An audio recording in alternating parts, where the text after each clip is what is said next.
Six black SUVs surrounded Evan Cole's rundown apartment building, like predators closing in on wounded prey.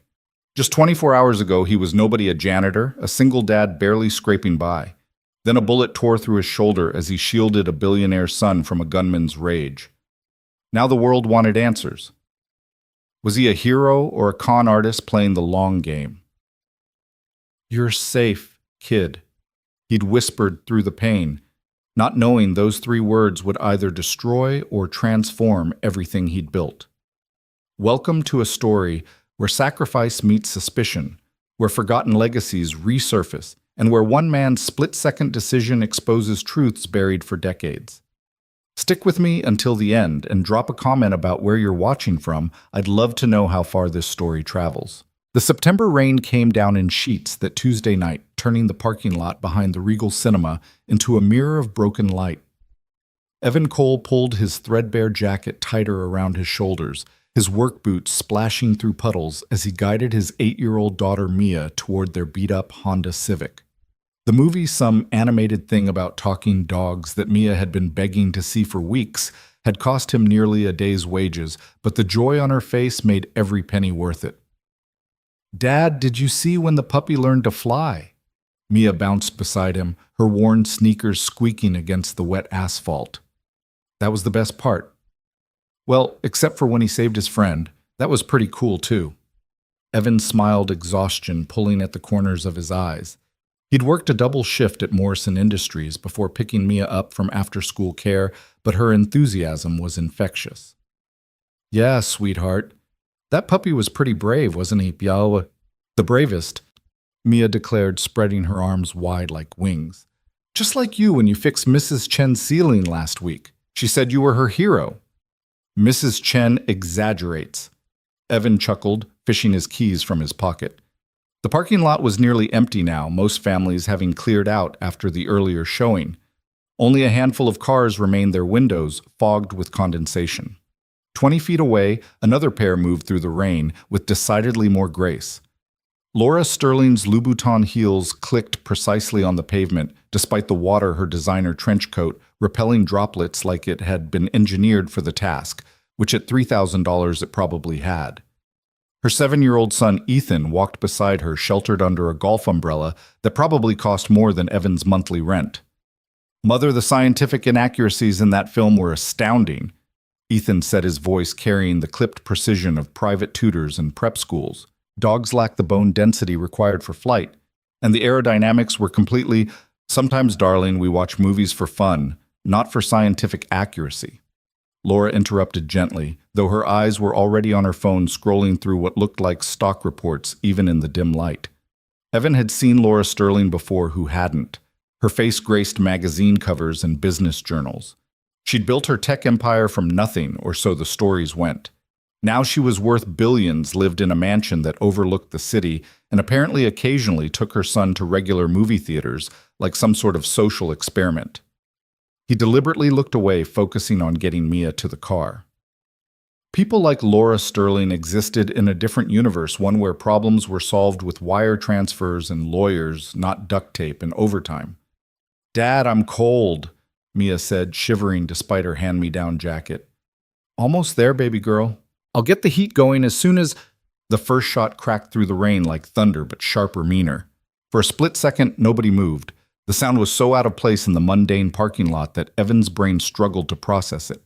Then the second shot came, and the windshield of a nearby BMW exploded in a shower of safety glass. "Get down!" The voice that roared from Evan's throat didn't sound like his own. Pure instinct took over. He grabbed Mia, practically throwing her behind the nearest car, a white SUV with rental plates. His work boots slipped on the wet asphalt as he spun around, searching for the source of the shots. That's when he saw him. A figure in a black hoodie, maybe 30 feet away, arm-extended gun gleaming under the parking lot's sodium lights. The gunman wasn't looking at Evan or Mia. His focus was laser-sharp on Laura Sterling and her son. Laura stood frozen, her phone clattering to the ground, her face a mask of shock. Ethan. Brilliant, little Ethan, who could probably solve calculus problems, just stared at the gun with the incomprehension of a child who'd never imagined violence outside of video games. Time dilated. Evan could see everything with crystalline clarity. The raindrops suspended in the air, the gunman's finger tightening on the trigger. Laura's hands starting to move toward her son, but too slowly. Much too slowly. The third shot rang out. Evan's body moved without consulting his brain. 32 years of life. 32 years of playing it safe, keeping his head down, avoiding trouble, evaporated in an instant. His legs pumped, covering the distance in 3 strides. He slammed into Ethan just as the bullet arrived, wrapping the boy in his arms and spinning him away. Fire bloomed in Evan's shoulder. He'd been punched before bar fights in his younger, stupider days, but this was different. This was like someone had driven a white-hot railroad spike through his body. He heard himself gasp, tasted copper in his mouth. Felt his legs turn to jelly. "You're safe, kid," he managed to whisper to Ethan, who was staring up at him with eyes wide as dinner plates. "You're safe." The parking lot tilted. Evan's knees hit the asphalt hard, sending another spike of pain through his body. He could hear screaming multiple voices now. Mia calling for him. Laura Sterling shouting orders at someone. Sirens in the distance growing closer. The gunman was running. Even through his dimming vision, Evan could see the figure sprinting toward the tree line at the edge of the parking lot. Then more shots, different guns, multiple sources. Security. Of course, someone like Laura Sterling had security. "Oh God! Oh God!" Laura was suddenly there, her hands pressing against Evan's shoulder. Her $3,000 coat was off, wadded up, being pressed against the wound. "Stay with me. Look at me. What's your name?" "Evan," he managed, though his tongue felt thick. "My daughter, Mia. She's safe. My security has her. She's safe." Laura's voice had the commanding tone of someone used to being obeyed, but underneath it, Evan could hear something else. Fear. Maybe even guilt. "You saved my son. Do you understand? You saved Ethan." Evan tried to nod, but the parking lot was spinning now, the lights smearing into streaks.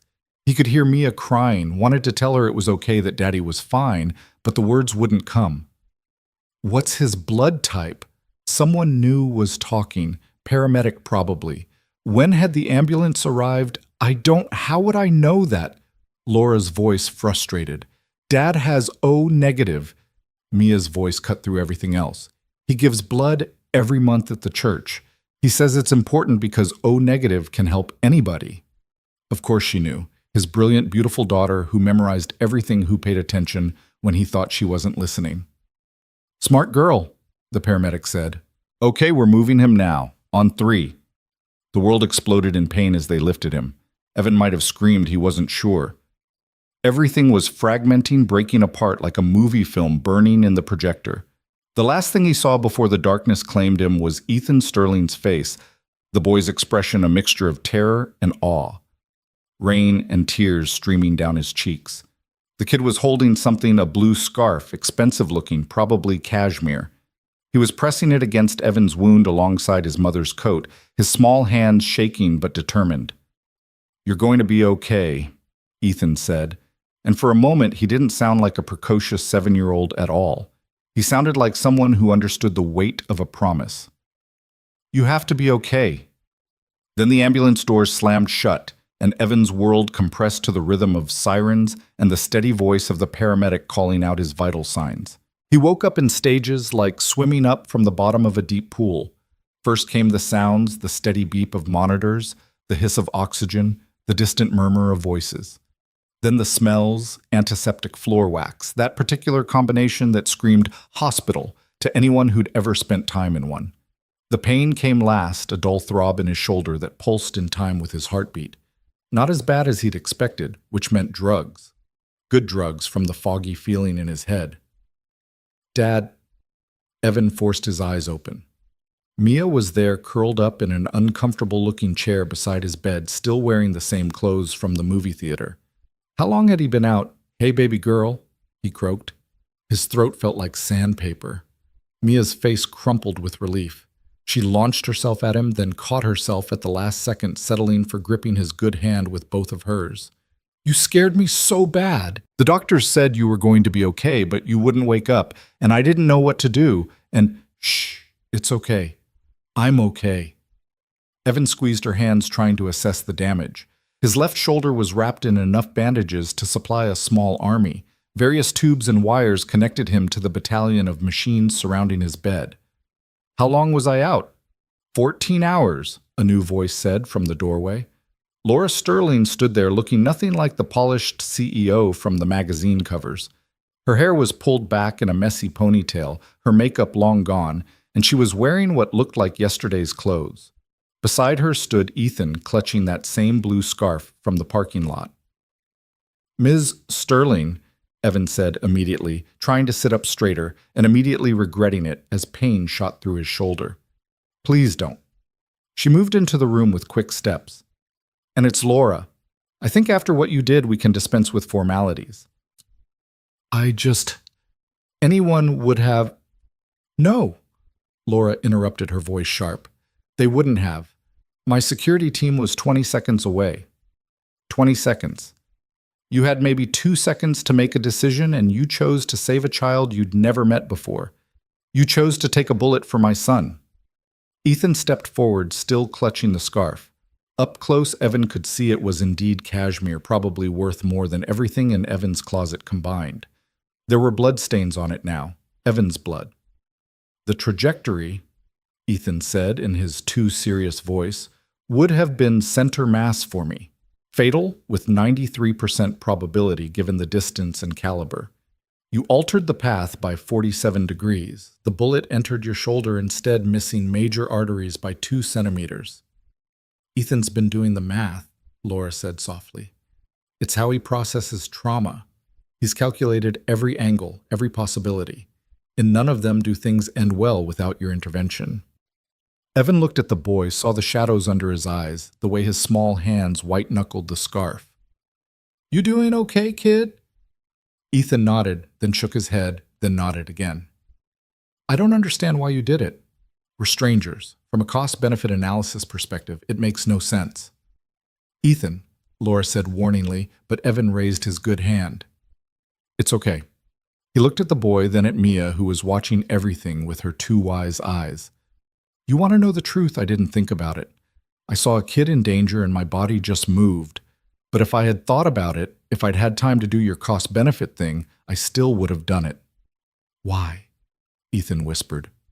"Because that's what people do. Real people, anyway. We look out for each other. We protect kids even when they're not ours, even when it costs us." Evan glanced at Laura. "Your mom would have done the same thing if she'd been closer. I just had the angle." "The angle?" Ethan repeated like he was filing it away for future analysis. "Mr. Cole," Laura began, then stopped, seeming to struggle with words for the first time since she'd walked in.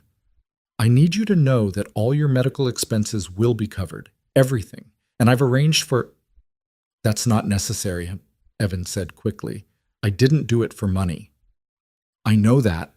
Laura's voice was fierce. "Everyone knows that. But you have a daughter to think about. Let me help, please. It's the least I can do." Before Evan could respond, the door burst open again. This time it wasn't medical staff or visitors. It was chaos incarnate in the form of 3 people with cameras and recording equipment. "Mr. Cole, Jerry Matkins, Channel 7 News. How does it feel to be a hero? Did you know who you were saving? Is it true you're a janitor at Morrison Industries?" The questions came rapid-fire, overlapping, aggressive. Mia shrank back against Evan's bed. Ethan actually stepped behind his mother. Laura's expression went from grateful to glacial in about half a second. "Security!" she barked, and 2 large men in suits materialized as if from thin air. "Get them out, now!" "The public has a right to know," one of the reporters started. "The public has a right to exactly nothing regarding this man's private medical information," Laura snapped. "You're trespassing. Leave or I'll have you arrested." The security team didn't wait for the reporters to desk. They efficiently herded them out despite protests and threats about First Amendment rights. Laura turned back to Evan, her expression apologetic. "I'm sorry. I don't know how they found out you were awake. Someone on staff must have called for a quick payday," Evan finished. He'd been around long enough to know how these things worked. "It's fine. Not your fault." "It is actually." Laura pulled out her phone, already typing. "This happened because of me. The shooter—" She stopped, glancing at the children. Mia, why don't you and Ethan go find the vending machines? Evan suggested, fishing in his wallet with his good hand. Get yourself something. Ethan, too. But Dad, it's okay, sweetheart, just down the hall and back. Mia took the money reluctantly. Come on, she said to Ethan, who looked equally reluctant to leave. They have those honey buns you probably never had before. They're basically diabetes in plastic wrap, but they're really good. When the kids were gone, Laura sank into the chair Mia had vacated. For a moment, her CEO mask slipped entirely, and she just looked tired, scared, human. The shooter was Marcus Webb, she said quietly. Former employee. I had to fire him 6 months ago. He'd been stealing proprietary code, selling it to competitors. I could have just let him go quietly, but I pressed charges, made an example of him. The prosecutor said he'd do 5 to 7 years, but he made bail and he came after you. After Ethan, Laura corrected. He came after my son, to hurt me in the worst way possible. Her hands clenched in her lap. Security footage shows he'd been following us for 3 days, waiting for an opportunity. I gave him one by insisting on taking Ethan to a normal theater, trying to give him a normal experience. Don't, Evan said firmly. Don't blame yourself for trying to be a good mom. Laura laughed, but it was bitter. A good mom would have better security. A good mom wouldn't have enemies willing to shoot at her child. A good mom takes her kid to movies even when she's busy running a billion-dollar company, Evan countered. Trust me, I know what bad parenting looks like. What you're doing, isn't it? They sat in silence for a moment. Outside the room, Evan could hear the normal hospital sounds, codes being called, phones ringing, the squeak of gurneys. Normal life continuing while his had been completely upended. The media is going to be relentless, Laura said finally. Your name, your picture, your entire history. It's all going to be public by tomorrow morning.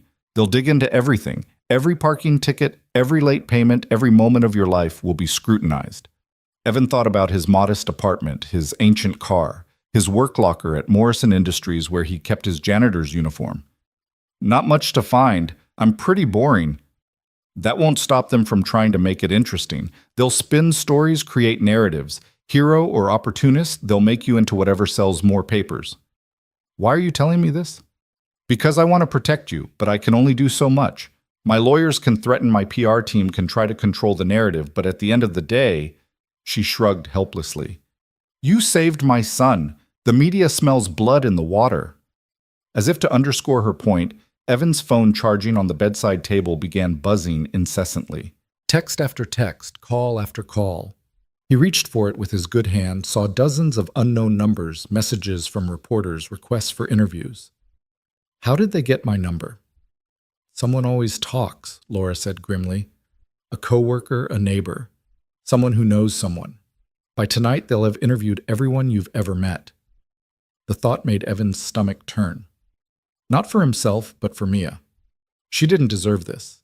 She was just a kid who'd wanted to see a movie about flying dogs. I can put you up in a hotel, Laura offered. Somewhere secure with guards, until this dies down. I have work, Evan said automatically. I can't just... You have a hole in your shoulder, Laura pointed out. You're not going to be mopping floors anytime soon. She was right, of course. Morrison Industries wasn't exactly generous with their sick leave for janitors. A few days, maybe a week, and then they'd replace him. 9 years of perfect attendance meant nothing when you couldn't push a mop. Let me help, Laura said again. Please, I have resources you're going to need. Before Evan could respond, Mia and Ethan returned. Mia was chattering away about something, her hands moving animatedly, while Ethan listened with the intense focus of someone trying to decode an alien language. And that's why you should never microwave a honey bun with the wrapper still on, Mia concluded. Trust me, I learned the hard way. Fascinating, Ethan said, and he seemed to mean it. The metallization in the wrapper would create electrical arcing, potentially damaging the magnetron. Yeah, that. Also, it catches fire and your dad grounds you for a week, Mia added cheerfully. She looked between the adults. Why do you both look so serious? Just grown-up stuff, Evan said, forcing a smile. Nothing to worry about. But even as he said it, he could see the crowd gathering outside his hospital window. News vans were pulling up their satellite dishes already extending. Someone had set up a banner that read, "Hero of Regal Cinema." This was just the beginning. The next 12 hours passed in a blur of police interviews, medical checks, and increasingly creative attempts by reporters to get into the room. One dressed as a nurse, another as a food service worker. Security caught them all, but it was exhausting. Detective Sarah Kim, a no-nonsense woman with sharp eyes and a skeptical expression, took Evan's statement 3 times each time, probing for inconsistencies that didn't exist. "You'd never met Ms. Sterling before that night. Seen her on magazine covers, that's it. Never applied for a job at her company. I'm a janitor detective. They require degrees I don't have. No connection at all. Our kids apparently like the same movie about flying dogs. That's the extent of it." She finally seemed satisfied, closing her notebook with a snap. "You're either the luckiest or unluckiest man in the city, Mr. Cole. Jury's still out on which." Dr. Martinez, his attending physician, was more optimistic. "The bullet went through clean, missed everything vital. You'll need physical therapy, and that shoulder's going to ache when it rains for the rest of your life, but you'll have full use of the arm." "How long until I can work?" "Depends on the work. Desk job, maybe 3 weeks. Physical labor." He shrugged. 6 weeks minimum, maybe 8. 8 weeks without pay. Evan did the math in his head and didn't like the answer. He had maybe 2 weeks of expenses saved if he stretched it. Laura had left to deal with her company. Apparently the attempted shooting of her son had sent stock prices into a nosedive, but she'd left behind a business card with a personal cell number written on the back. "Call me for anything," she'd said. "I mean it." Evan fingered the card premium stock with raised lettering. It probably cost more to print than he made in an hour. Mia had finally fallen asleep in the chair, her head at an uncomfortable angle that would leave her with a sore neck. Evan watched her sleep, this little person who was his whole world, and wondered what he'd dragged her into. His phone buzzed again. This time it was his landlord, Mr. Petrov. "Evan, is true what I see on news? You are hero." "I'm not a hero. Mr. Petrov, just wrong place, wrong time." No, you are hero. My wife, she is crying watching the news, says you are good man, best tenant. Listen, the rent this month, forget about it, is paid." "Mr. Petrov, I can't, is done. You save child, I forget 1 month rent is nothing." There was a pause. "But Evan, reporters there, here, many reporters. They want to know about you, ask questions. I tell them nothing but others in building." He trailed off meaningfully. "Others in the building would talk." Of course they would. Mrs. Rodriguez from 3B, who'd always resented that Mia was friends with her daughter. Tommy from 2A, who Evan had reported for dealing drugs near the playground. They'd all have stories to tell, axes to grind. "Thanks for the heads up, Mr. Petrov. You need place to stay, my brother has cabin. Is not much, but is quiet. Private. I'll think about it. Thanks." After Petrov hung up, Evan stared at his phone. 47 missed calls. Over 100 texts. His social media dormant for years had thousands of notifications. How did people even find these accounts? A soft knock at the door interrupted his thoughts. He expected another reporter, but instead a small elderly woman entered, leaning heavily on a walker. "Mr. Cole?" Her voice was whispered, uncertain. "I'm sorry to bother you. I'm Eleanor Webb." Webb.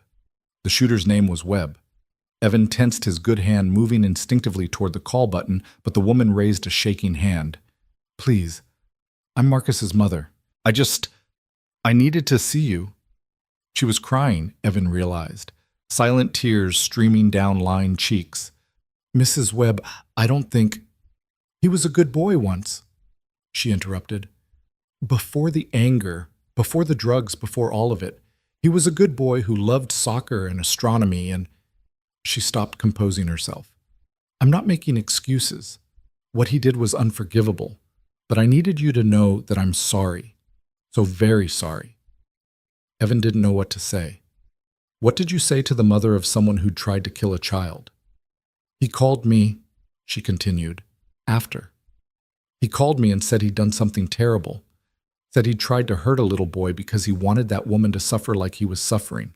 He's sick, Mr. Cole. Sick in his mind and sick in his soul, and I couldn't help him." "Mrs. Webb, You saved that child, she said firmly.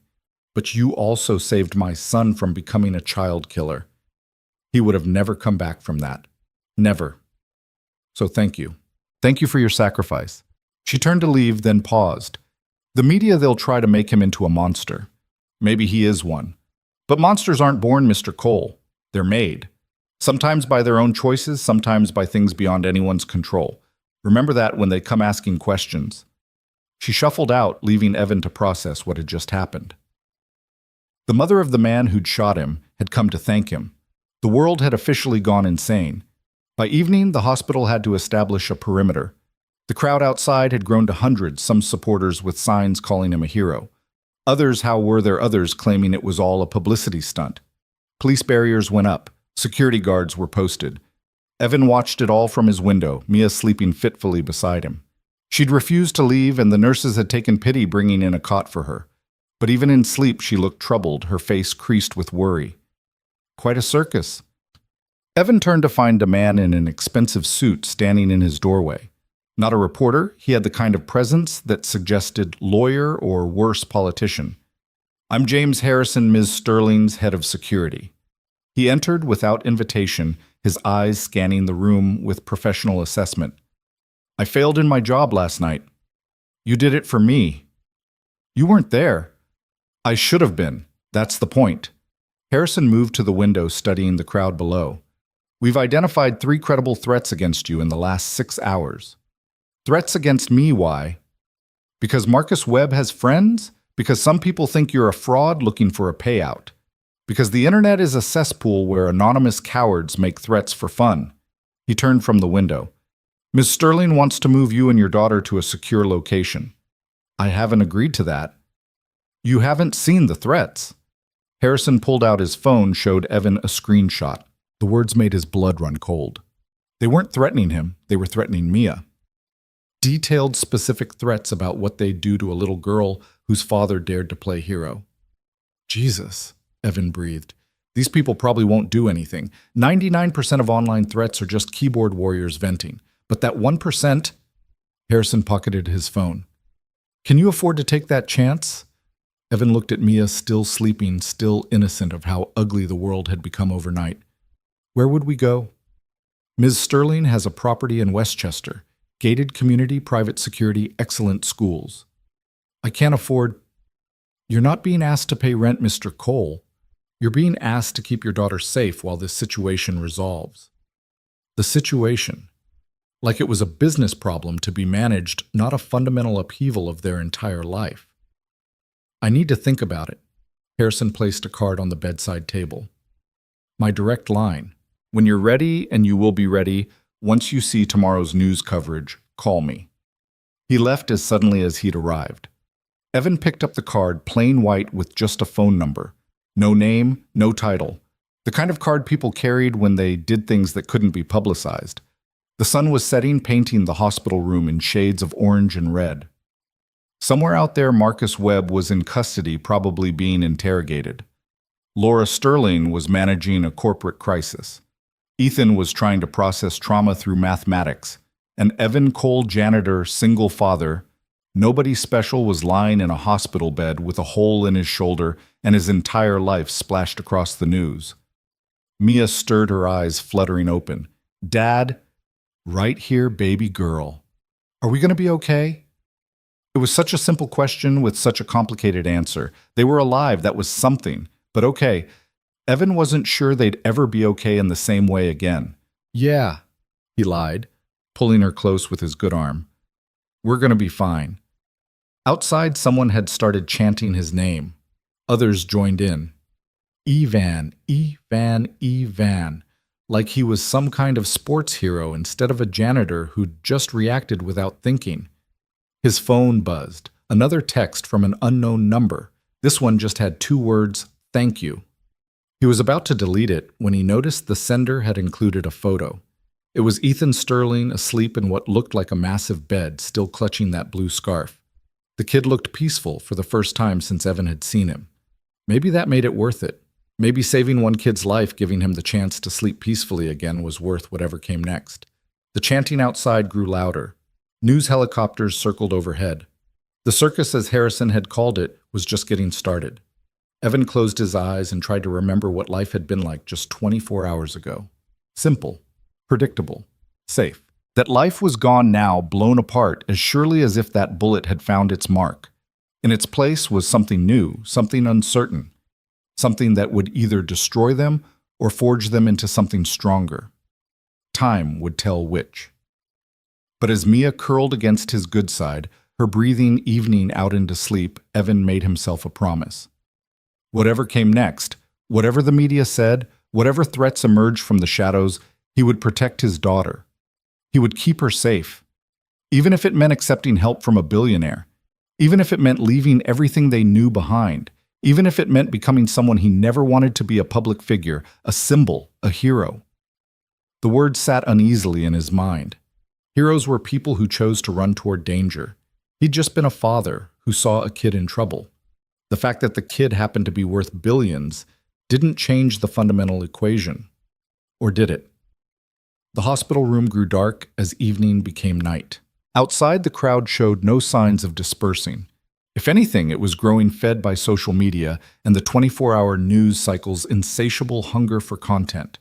Somewhere in the city, morning editions were being printed with his face on the front page. Hero janitor saves billionaire's son. He could already imagine the headlines. By morning, everyone would know his name. By morning, everything would change. But that was tomorrow's problem. Tonight, he had his daughter safe beside him. Tonight, he was alive when he probably shouldn't be.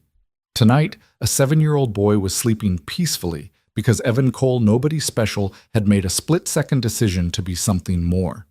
Maybe that was enough. Maybe that was everything. The morning came too soon, bringing with it a reality Evan hadn't fully prepared for. He woke to find Mia already awake, standing by the window, her small frame silhouetted against the pale dawn light. The crowd below had thinned but hadn't disappeared entirely. Die-hard supporters with their homemade signs had apparently camped out overnight. "They're still here," Mia said quietly, not turning around. "That lady with the pink hair, she's been holding that sign since yesterday. It says Evan Cole is a real-life superhero. But you're not, are you? You're just my dad."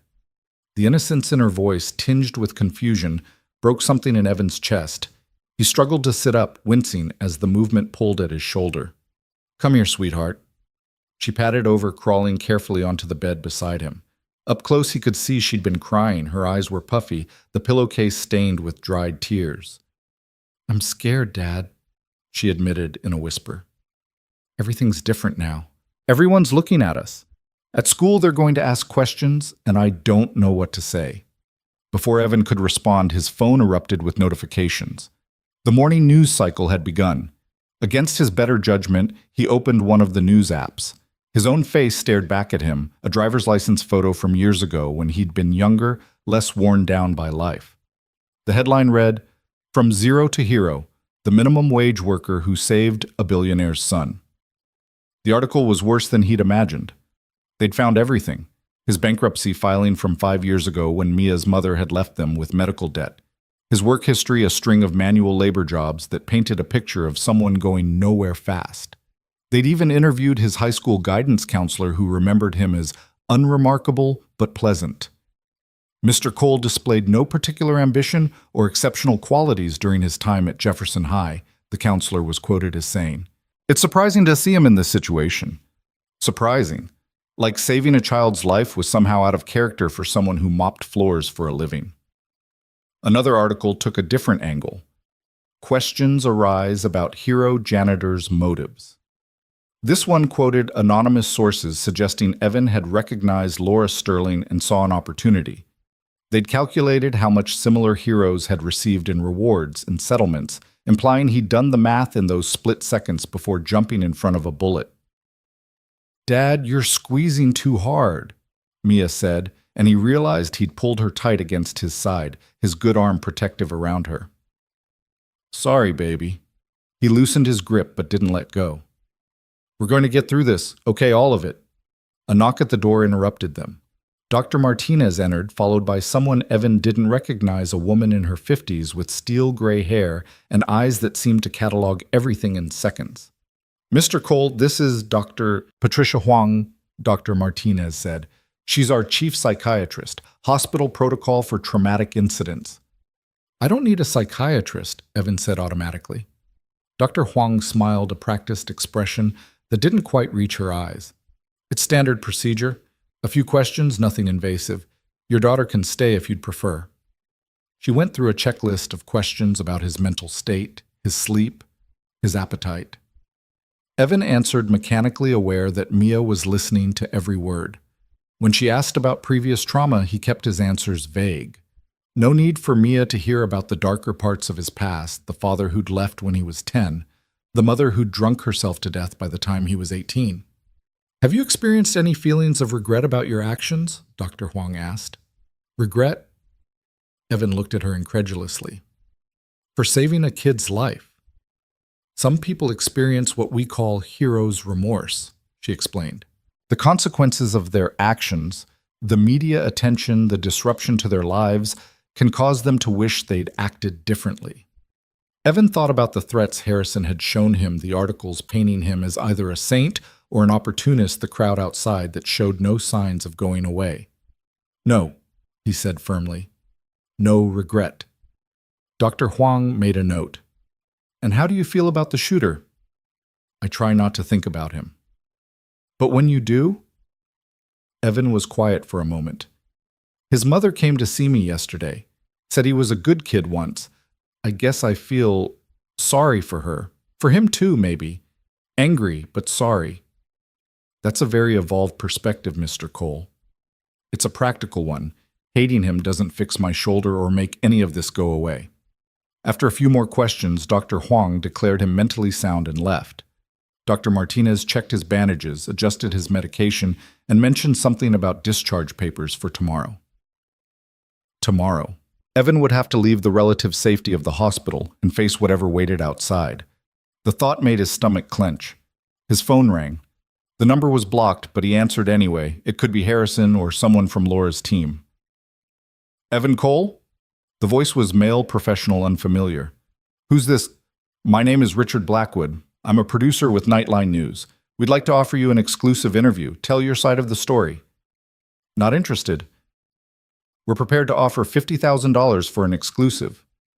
Evan nearly dropped the phone. $50,000 would cover their expenses for over a year. It would mean security, stability, maybe even a better apartment in a safer neighborhood. I said I'm not interested. $75,000. That's our final offer. My answer's the same at any price. There was a pause. You know, Mr. Cole, the story's going to be told with or without your input. Don't you want to control the narrative? Goodbye, Mr. Blackwood. He hung up, but the phone immediately rang again. Different number, same pitch, then another and another. By the fifth call, he turned the phone off entirely. Why didn't you take the monies? Mia asked. $75,000 is a lot, right? It is, Evan agreed. But some things shouldn't be for sale. What happened that night, what that little boy went through, it's not entertainment. It's not a story to be packaged and sold. Mia considered this. Mom would have taken it. The casual mention of her mother hit Evan like a slap. Mia rarely brought up Jessica, who'd left when Mia was 3, claiming motherhood was suffocating her artistic spirit. Last Evan had heard she was living in Portland with someone she'd met at a poetry workshop. Maybe, Evan said carefully. People make different choices. Do you think she's seen the news? Do you think she knows what happened? I don't know, sweetheart. Would she come back if she knew? The hope in Mia's voice was heartbreaking. Even after 5 years, part of her still waited for her mother to walk through the door. I don't think so, baby. This doesn't change who she is or why she left. Mia nodded, trying to look unbothered, but Evan saw her chin trembling. He pulled her closer, pressing a kiss to the top of her head. The door opened again, but this time it wasn't medical staff. Laura Sterling entered looking more composed than yesterday, but still tired. Ethan was with her carrying a tablet and wearing clothes that probably cost more than Evan's monthly salary. I hope we're not interrupting, Laura said. Of course not. Come in. Ethan immediately gravitated toward Mia, showing her something on his tablet. I've been analyzing the statistical probability of what happened, he said, without preamble. The chances of someone with no combat training successfully intervening in an active shooter situation are approximately 1 in 4,000. Cool.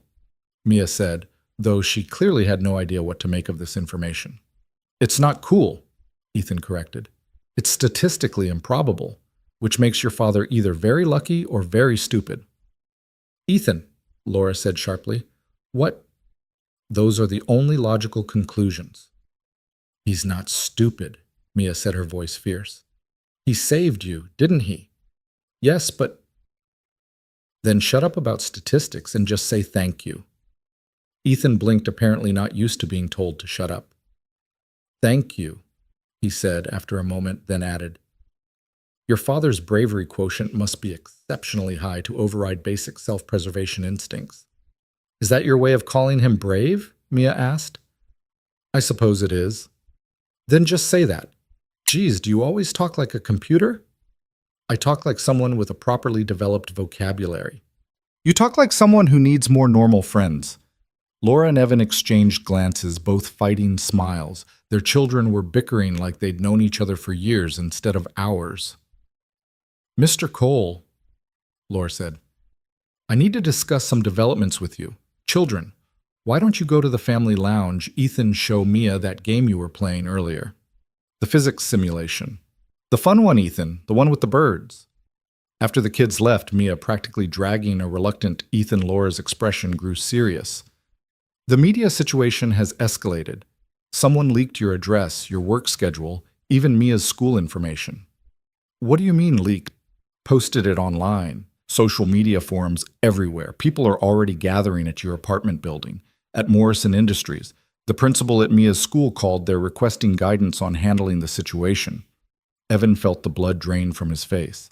They're at her school. Not yet, but they will be. Tomorrow morning, when she would normally return, there will be cameras waiting. Laura pulled out her phone, showed him a video.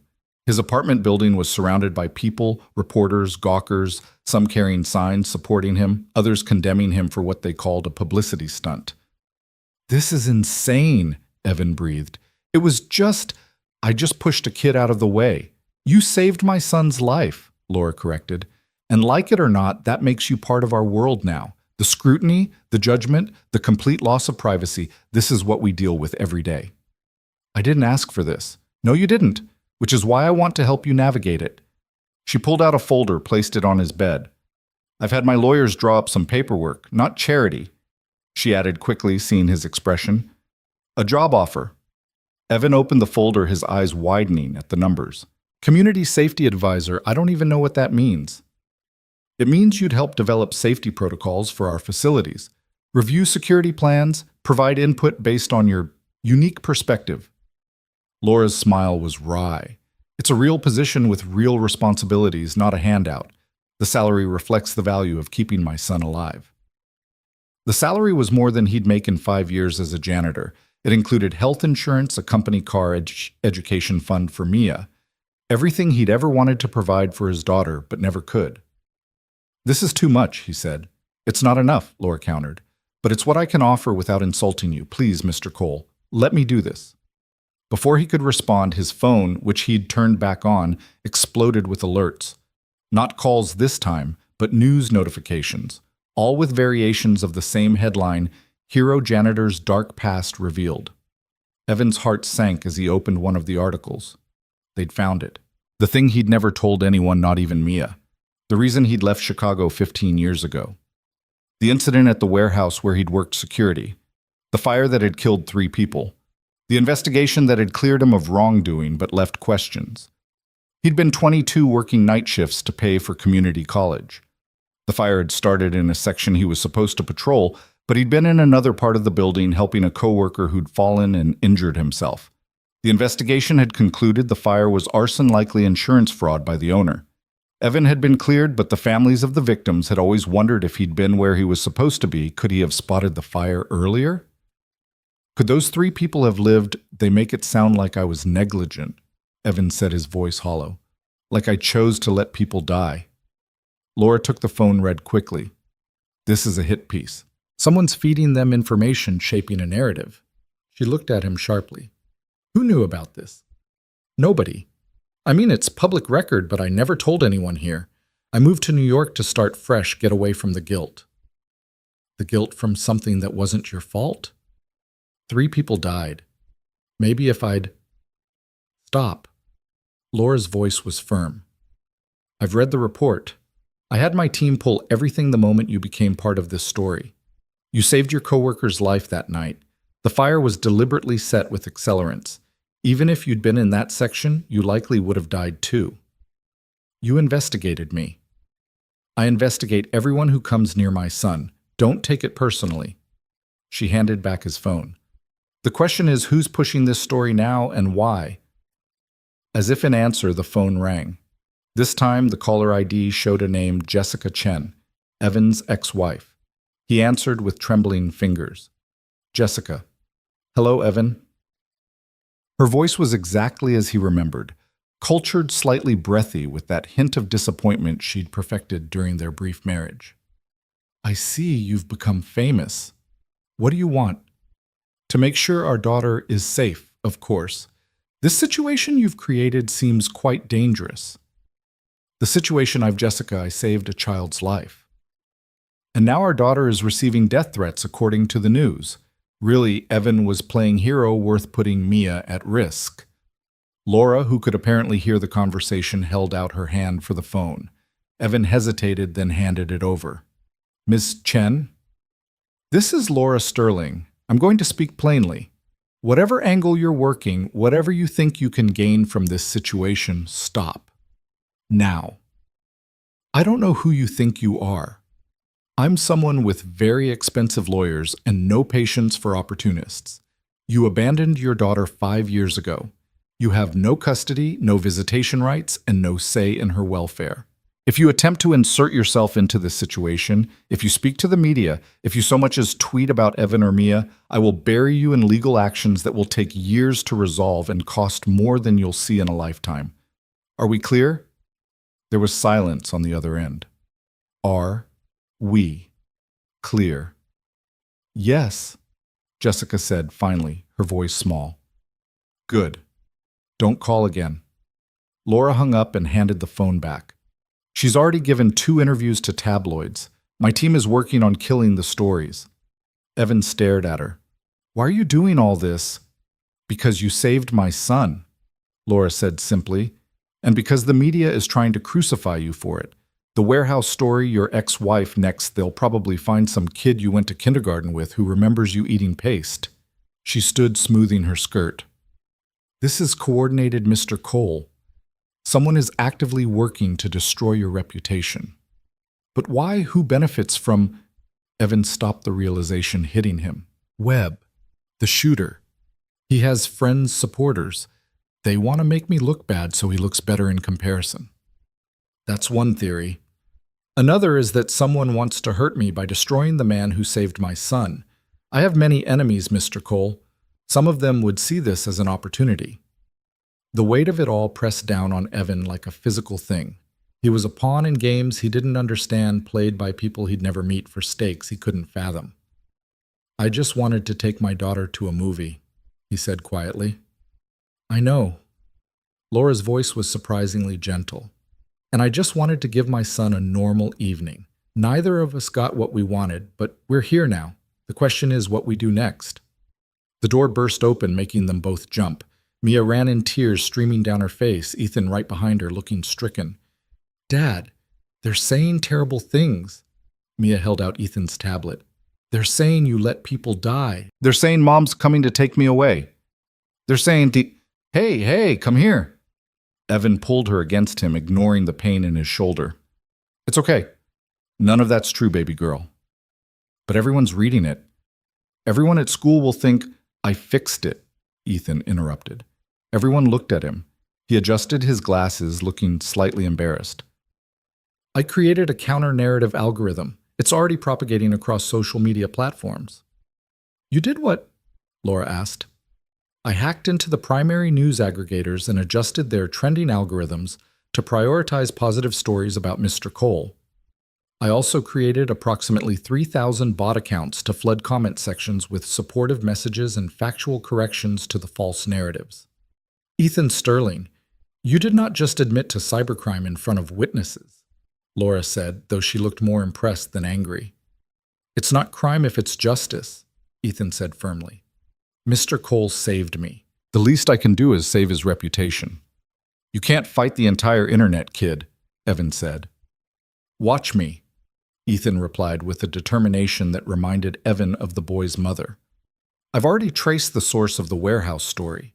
It originated from an IP address associated with Marcus Webb's former colleague at Morrison Industries. They're coordinating the smear campaign through an encrypted messaging app, but I'm working on breaking their encryption. How do you know how to do all this? Mia asked, staring at him with something approaching awe. When you're homeschooled and have access to unlimited computing resources, you learn things, Ethan said with a shrug. Also, I might have been slightly bored. Laura pinched the bridge of her nose. We're going to have a long talk about appropriate use of technology, young man. After I finish saving Mr. Cole's reputation. After you finish saving Mr. Cole's reputation, Laura agreed with a sigh. Evan watched this exchange with a mixture of amazement and concern. A 7-year-old was hacking news sites to defend him. His ex-wife was trying to capitalize on his situation. Someone was actively working to destroy him. And outside, the crowd continued to grow. We need to get you somewhere safe, Laura said. Both of you. The offer stands my property in Westchester, at least until this calms down. Dad, maybe we should, Mia said quietly. I don't want to go back to the apartment if all those people are there. Evan looked at his daughter's frightened face, then at Ethan's determined expression, then at Laura's concerned one. Every instinct told him to handle this himself, to not accept charity, to maintain his independence. But this wasn't about his pride anymore. It was about keeping Mia safe. Okay, he said finally, but just temporarily, until things calm down. Laura's relief was visible. I'll have Harrison arrange everything. You'll be discharged tomorrow. That's what they tell me. Then tomorrow you disappear. We'll get you out quietly before the media knows you've left. She gathered her things, then paused. Mr. Cole Evan, I know this isn't what you wanted, but sometimes life forces us into roles we never asked for. The question isn't whether we deserve them, but what we do with them. After she and Ethan left, Ethan promising to text Mia updates on his cyber campaign, the room felt too quiet. Mia curled up against Evan's good side, both of them staring at the ceiling. Everything's different now, isn't it? She asked. Yeah, baby girl. Everything's different. Are we still going to be us? Even with all this craziness? Evan pressed a kiss to her forehead. We're always going to be us. No matter where we live or what people say or how crazy things get. You and me against the world, remember. You and me against the world, Mia repeated, but she sounded uncertain. Outside, someone had started playing music. Evan recognized the song Hero by Mariah Carey. Someone else was giving a speech about citizen bravery. A news helicopter circled overhead, its spotlight occasionally sweeping across their window. His phone buzzed with another notification. This time, it was from his supervisor at Morrison Industries. Don't bother coming back. Your position has been terminated. Your final check will be mailed. 9 years. Perfect attendance, gone with a text message. But then another text came through, this one from an unknown number. Mr. Cole, I'm Sarah Walsh from Channel 12. I want you to know that not all of us are vultures. Some of us still believe in reporting the truth. When you're ready to talk, really talk, not for money or ratings. I'm here. Then another from a different unknown number. You don't know me, but you saved my daughter once. Not from a bullet, but from drowning at the community pool 3 years ago. You probably don't remember you just jumped in and pulled her out like it was nothing. You're a hero to our family, always have been. Evan did remember vaguely. A little girl who'd slipped into the deep end while her parents were distracted. He'd been there with Mia, had reacted without thinking, just like with Ethan. Maybe that was who he was. Not a hero, not someone special, just someone who couldn't stand by when kids were in danger. It wasn't noble or calculated. It was just instinct. More texts came through, some supportive, some hostile, some from reporters, some from strangers. His old life, the anonymous existence of Evan Cole, the janitor, was officially over. In its place was something he didn't yet understand, a public persona being shaped by forces beyond his control. But as Mia's breathing deepened into sleep, as the noise outside became white noise, as his shoulder throbbed with each heartbeat, Evan made a decision. He couldn't control what people said or thought, He couldn't fight every narrative or answer every accusation, but he could protect his daughter. He could accept help when offered. He could try to navigate this new reality with some measure of dignity. Tomorrow they would leave the hospital. Tomorrow they would vanish into Laura Sterling's protection. Tomorrow they would start figuring out what came next. But tonight, in this moment, they were just a father and daughter holding on to each other while the world went insane around them. And somehow, that was enough. The crowd outside began to disperse as the night wore on, but Evan knew they'd be back. They always came back. The story was too good, too perfect for the media age, the minimum wage hero, the billionaire CEO, the innocent children caught in the crossfire of adult violence and vengeance. Somewhere in the city, Marcus Webb sat in a cell, probably wondering how his plan for revenge had created a folk hero. Somewhere else, Jessica was probably calculating how to monetize her newfound relevance. And somewhere in a mansion overlooking the city, Laura Sterling was mobilizing resources to protect a janitor and his daughter, because that janitor had saved the most precious thing in her world. The last thing Evan saw before exhaustion finally claimed him was a text from Ethan. Counter-narrative achieving viral status. Public opinion shifting. You're winning, Mr. Cole. Winning. As if this was a game that could be won or lost rather than a situation to be survived. But as sleep took him, Evan allowed himself a small moment of hope. Maybe they would get through this. Maybe the world would move on to the next story. Maybe somehow he and Mia would find their way back to something resembling normal. Or maybe normal was gone forever, and they'd have to build something new from the ashes of their old life. Either way, they'd face it together. The escape from the hospital was orchestrated with military precision. At 4 a.m, while the media crowd slept in their vans or grabbed coffee from the 24-hour diner across the street, Harrison's team moved. Evan found himself in a wheelchair. He didn't need wearing a maintenance worker's uniform being pushed through service corridors by a man who never spoke. Mia walked beside them, dressed as a candy striper, her face partially hidden by an oversized cap. "This is like a spy movie," she whispered, and despite everything, there was excitement in her voice. Children could find adventure in the strangest circumstances. They emerged through a loading dock where an unremarkable van waited, the kind used by hundreds of delivery services throughout the city. No one looked twice as they pulled away, joining the early morning traffic of workers beginning their day. Through the tinted windows, Evan watched his old world recede. Morrison Industries was just a few blocks away. He'd walked these streets thousands of times, knew every crack in the sidewalk, every broken streetlight, every corner where homeless veterans set up their cardboard signs. "You okay?" Harrison asked from the driver's seat. It was the first time he'd shown anything resembling human concern. "Just thinking about how fast everything changes," Evan replied. The drive to Westchester took an hour, traffic gradually thinning as they left the city proper. The buildings grew shorter, then gave way to trees. Lawns appeared, then grew larger until they were passing estates hidden behind walls and hedges. Mia pressed her face to the window, watching this new world unfold. "Dad, look at that house. It has a fountain. An actual fountain in the front yard. That's not a house, sweetie. That's just the gatehouse." The gatehouse. Then how big is the actual house? She got her answer when Harrison turned into a driveway marked only by a discrete number on a stone pillar. The gates opened smoothly, revealing a road that wound through perfect landscaping for another quarter-mile before the house came into view. "Holy!" Mia breathed, then caught herself.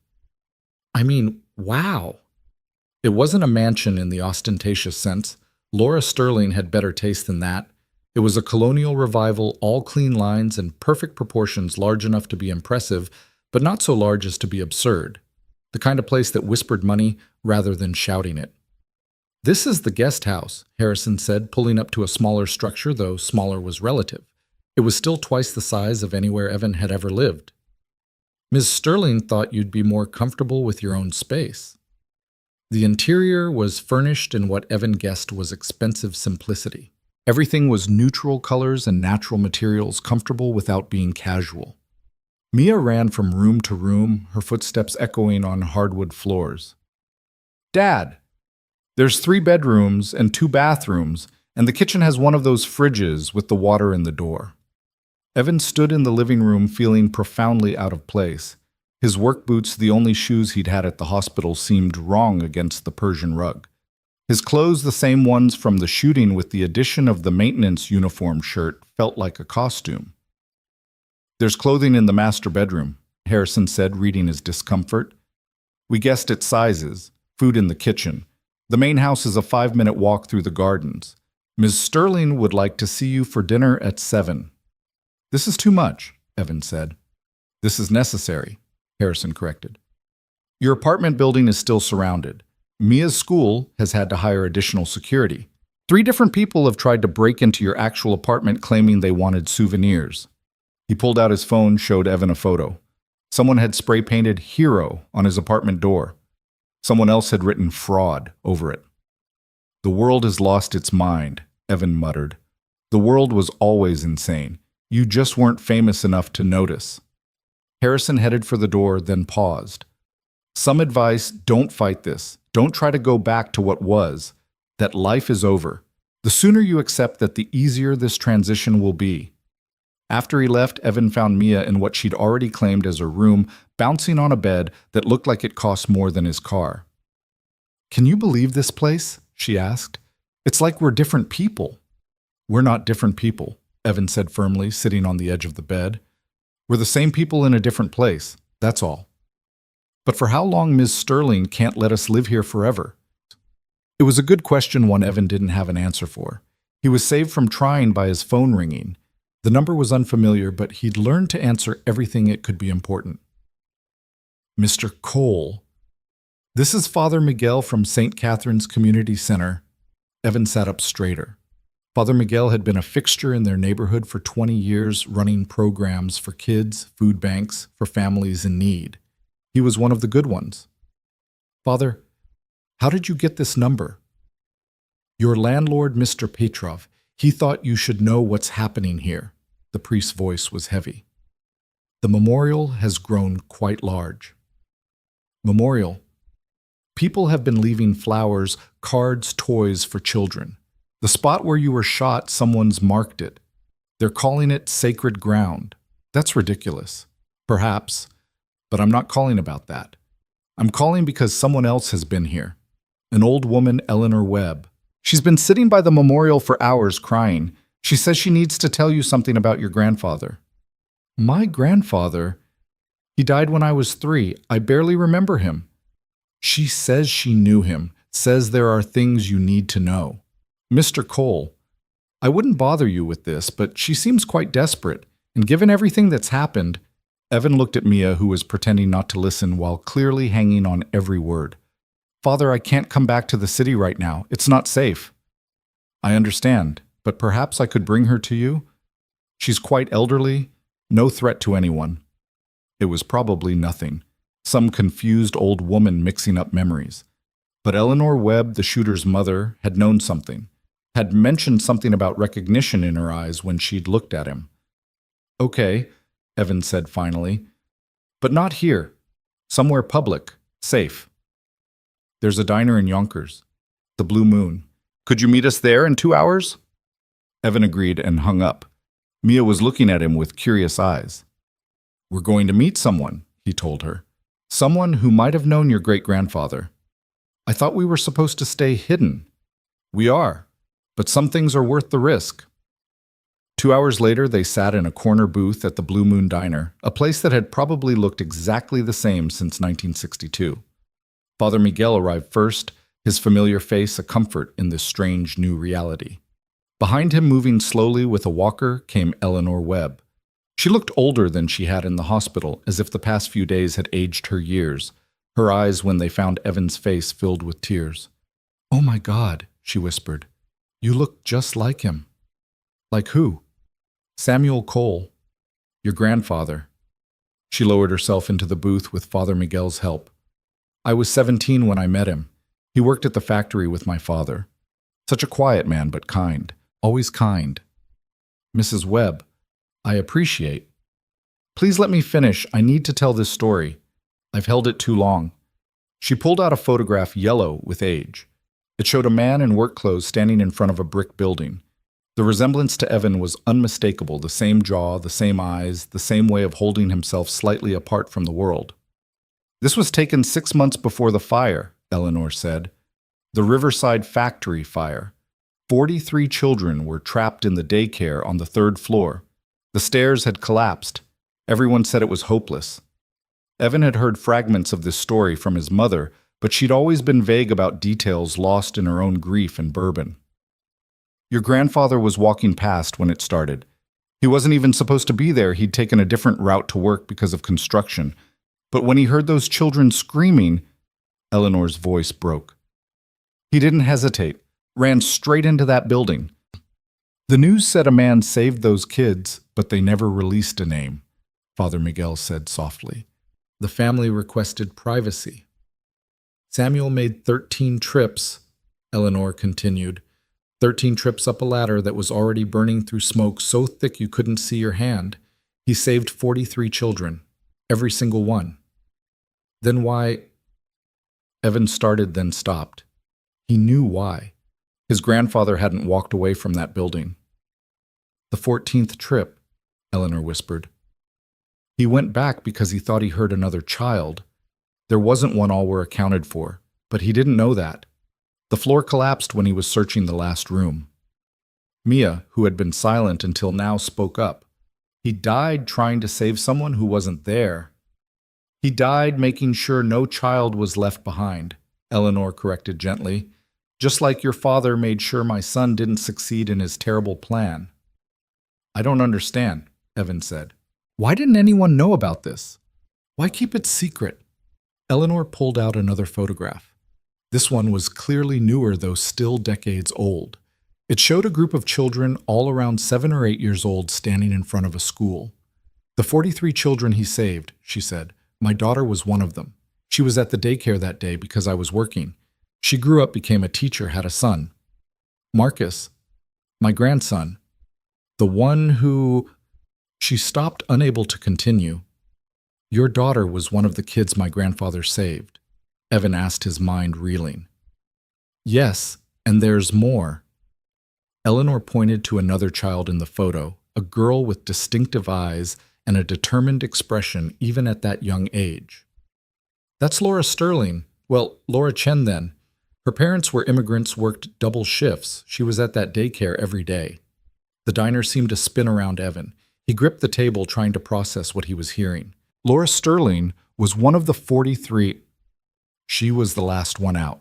Your grandfather carried her down himself on his 13th trip. She always said she remembered his face, remembered him telling her she was safe now. You're safe, kid, Mia whispered, and everyone turned to look at her. That's what Dad said to Ethan. The exact same words. Eleanor nodded, tears streaming down her face. 2 generations of Cole men, 2 generations of Sterling children. It's like the universe was balancing something. Laura knows, Evan asked. She didn't at first. The children were young, traumatized. Most forgot details. But when the family started the fund... What fund? Eleanor pulled out a manila envelope, handed it to Evan with shaking hands. The 43 families. They tried to help your grandmother, but she refused, too proud. So they created a fund hoping someday... Here. It's all documented. Evan opened the envelope, his eyes widening at the contents. Bank statements, legal documents, 43 signatures on a trust agreement. The Samuel Cole Hero Fund established 1992 current value. He had to read the number 3 times. $2.3 million, Father Miguel read over his shoulder. Dear Lord. Each family contributed what they could when they could, Eleanor explained. Some gave $20 a month. Others, like Laura's family, when their restaurant business took off, gave more. It's been sitting there waiting for Samuel's descendants to be found. But I was alive. My mother was alive. How did no one... Your grandmother moved after Samuel died, changed her name back to her maiden name, tried to disappear from the grief. Your mother was raised as Patricia Mills, not Patricia Cole. It was only when I saw you on the news, heard your name, saw your face, I knew. And when I checked the records, confirmed your mother's maiden name. Evan stared at the papers, unable to speak. His entire life he'd struggled with money, watched his mother drink herself to death in poverty, raised Mia on minimum wage and food stamps. And this had been sitting here waiting. Why didn't my grandmother want help? Mia asked, always direct. Pride, Eleanor said simply. And grief. She said Samuel wouldn't want charity, that he'd just done what anyone would do. Sound familiar? She looked pointedly at Evan. This changes everything, Father Miguel said softly. Mr. Cole, you're not just some random hero. You're literally carrying on your grandfather's legacy. I didn't know, Evan said numbly. When I jumped in front of that bullet, I didn't know any of this. That makes it more powerful, not less, Eleanor said. She reached across the table, gripped his hand with her frail ones. My grandson tried to kill a child whose life exists because of your grandfather's sacrifice, and you stopped him. You completed a circle that's been waiting to close for 30 years. The diner had gone quiet around them. The few other patrons were staring, and Evan realized someone was recording with their phone. The story would be out within hours. We should go, he said, starting to stand. Wait. Eleanor pulled out one more item, a pocket watch, its gold surface worn smooth with age. This was Samuel's. He was carrying it when your grandmother wanted it buried with him, but the funeral director saved it, gave it to me years later when he was retiring. I've been keeping it, hoping someday. She placed it in Evan's palm. It was heavier than he expected, warm from her touch. When he opened it, the inside was inscribed, "Time is precious. Waste none of it. S.C." The hands don't move quite right, Eleanor said. Damaged in the fire, but it still keeps time just a little different from everyone else's. Like the Cole men themselves, Evan thought, moving to their own rhythm, responding to their own calls. His phone rang. Laura's number. Evan, where are you? Her voice was urgent. Harrison says you left the property. I'm in Yonkers, at a diner. Laura. I need to talk to you about... Get back here now. Someone leaked your location. The media is already mobilizing. Through the diner window, Evan could see the first news van pulling up. Then another. How did they move so fast? We need to go, he told the others, helping Eleanor to her feet. Mr. Cole, she said urgently. The 43 families. They want to meet you. They want to thank you. Later, he said, though he wondered if there would be a later or if he'd spend the rest of his life running from moments like this. They made it to the car just as the first reporter reached them. Mr. Cole, is it true your grandfather was the hero of the Riverside fire? No comment, Evan said, shielding Mia as they moved. Did you know Laura Sterling's life was saved by your grandfather? That stopped him. He turned, saw the reporter, a young woman with hungry eyes and a predatory smile. Sometimes, he said quietly, the universe writes its own stories. We're just the characters trying to keep up. It wasn't much of a quote, but it was all he had. They drove away as more vans arrived, the story already spreading across social media like wildfire. By the time they reached the gate of Laura's property, his phone had hundreds of messages. Laura was waiting in the driveway of the guest house, Ethan beside her. Her face was unreadable as they got out of the car. Is it true? She asked without preamble. About your grandfather. Evan held out the photograph Eleanor had given him, the one of the 43 children. Laura took it with trembling hands, studied it. Oh my God, she whispered. That's me. That little girl is me. She looked up at him, her composed CEO facade completely gone. I remember him. Not clearly, but I remember being carried, someone telling me I was safe. My parents talked about him like he was a saint. The man who gave his life for children he didn't even know. Apparently saving Sterling children is a Cole family tradition, Evan said, attempting levity but achieving only exhaustion. Laura moved suddenly, pulling him into a fierce hug that made his shoulders scream in protest. This can't be coincidence. It can't be. Mom, you're hurting him, Ethan said, but he was staring at Evan with something approaching awe. The probability of this occurrence is effectively zero.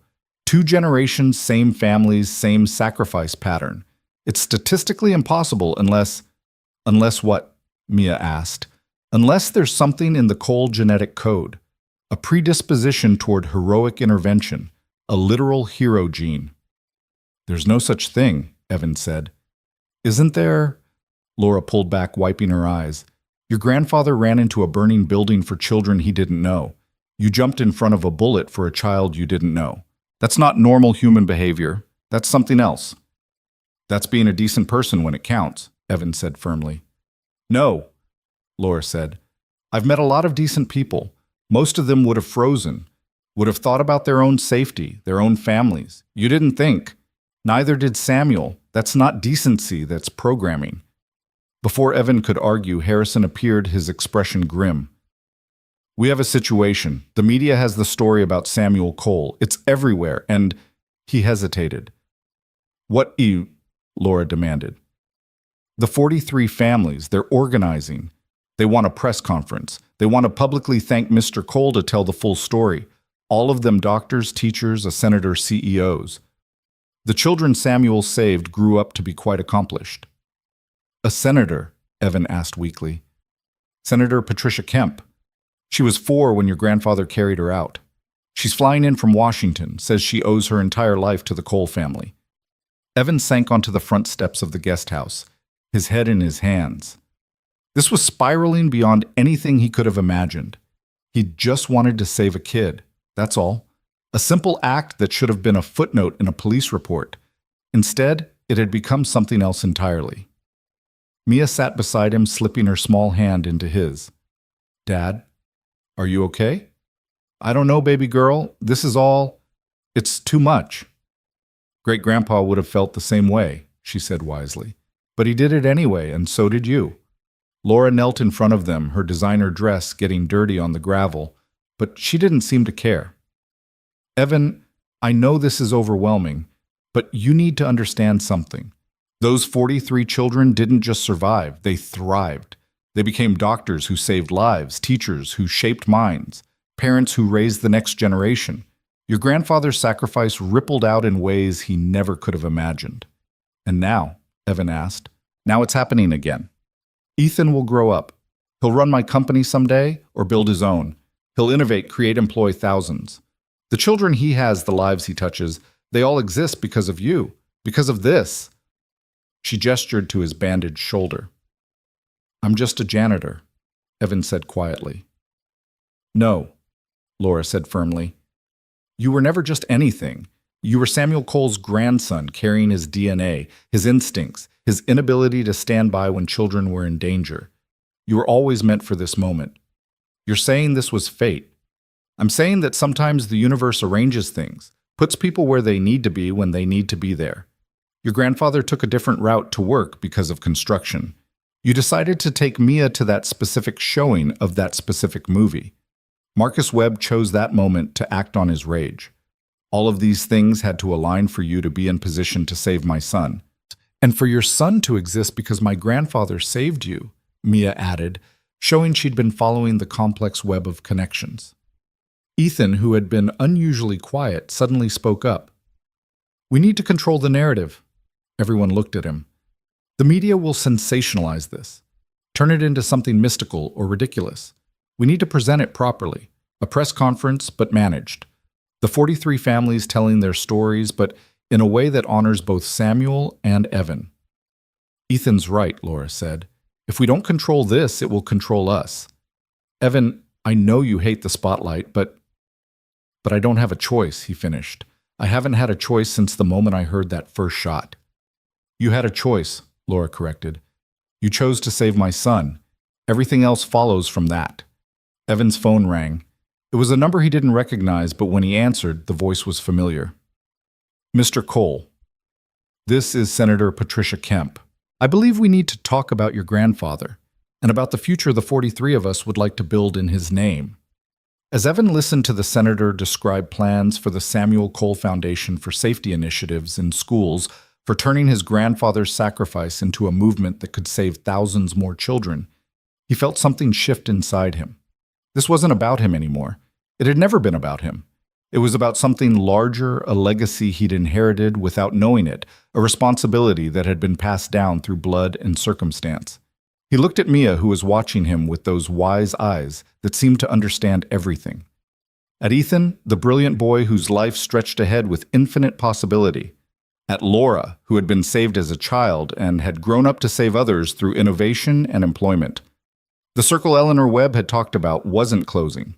It was widening, spreading out in ripples that would touch lives for generations. "Yes, Senator," he said into the phone. "I'll be there. We'll tell the story, all of it." When he hung up, Laura was smiling through tears. "Your grandfather would be proud." "I hope so," Evan said, fingering the pocket watch in his pocket. Its damaged hands ticked on, keeping their own time, marking moments that mattered more than mere minutes and hours. Tomorrow, he would stand before cameras and tell the world about Samuel Cole, about sacrifice and legacy, and the strange ways fate connected lives across decades. He would hate every moment of the spotlight, but he would do it anyway. Because that's what Cole men did, apparently. They ran toward danger instead of away. They saved children who weren't their own. They carried forward legacies they didn't ask for but couldn't refuse.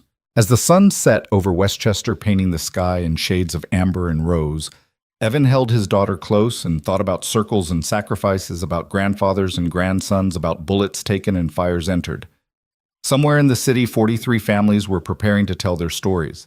Somewhere else, Marcus Webb sat in a cell, his attempt at revenge having created something beautiful instead of destructive. And somewhere in the space between past and future, Samuel Cole's spirit seemed to whisper on the wind, "You're safe, kid. You're all safe now." The watch in Evan's pocket ticked on its broken hands, moving steadily forward, measuring not time, but moments of grace. Acts of courage, the immeasurable distance between who we are and who we're called to be. The morning of the press conference arrived with unseasonable warmth for late September, as if the universe itself had decided to spotlight the occasion. Evan stood in front of the bathroom mirror in the guest house, struggling with a tie Laura had sent over. His hands shook slightly, not from his healing shoulder, but from the weight of what lay ahead. "Here, Dad let me help," Mia said, appearing in the doorway. She'd grown up so much in the past week, her 8-year-old face carrying a solemnity that hadn't been there before. She stood on the toilet seat to reach properly, her small fingers working the silk with surprising expertise. "Where did you learn to tie a tie?" "YouTube. Ethan showed me. He says you can learn anything on YouTube." She finished with a gentle pat on the knot. "There. You look like someone important now." "I'm not someone important, sweetheart. I'm just—" "Dad, stop." Her voice was firm, almost maternal. "You keep saying you're just a janitor, just nobody special, but great-grandpa was just a factory worker, and he saved 43 kids. You were just walking to our car and you saved Ethan. Maybe just people are the most important ones." Before Evan could respond, a knock came at the door. Laura entered dressed in a conservative black suit that somehow still managed to convey power and wealth. Ethan followed, carrying his ever-present tablet and wearing a suit that made him look like a miniature executive. "The car will be here in 15 minutes, Laura said, then stopped studying Evan. "You look good, professional." "I look like someone playing dress-up." "You look like someone about to honor his grandfather's memory," she corrected. "The families have been gathering since dawn. Senator Kemp has prepared remarks. The mayor is coming. The governor wanted to attend, but had a conflict." "This is insane," Evan muttered. "A week ago, I was mopping floors." "A week ago, my son was alive because your grandfather saved me 30 years ago, and now he's still alive because you saved him," Laura said. "Life is insane. We just pretend otherwise to get through our days." The ride to the venue, a historical society building in Midtown Manhattan, took an hour.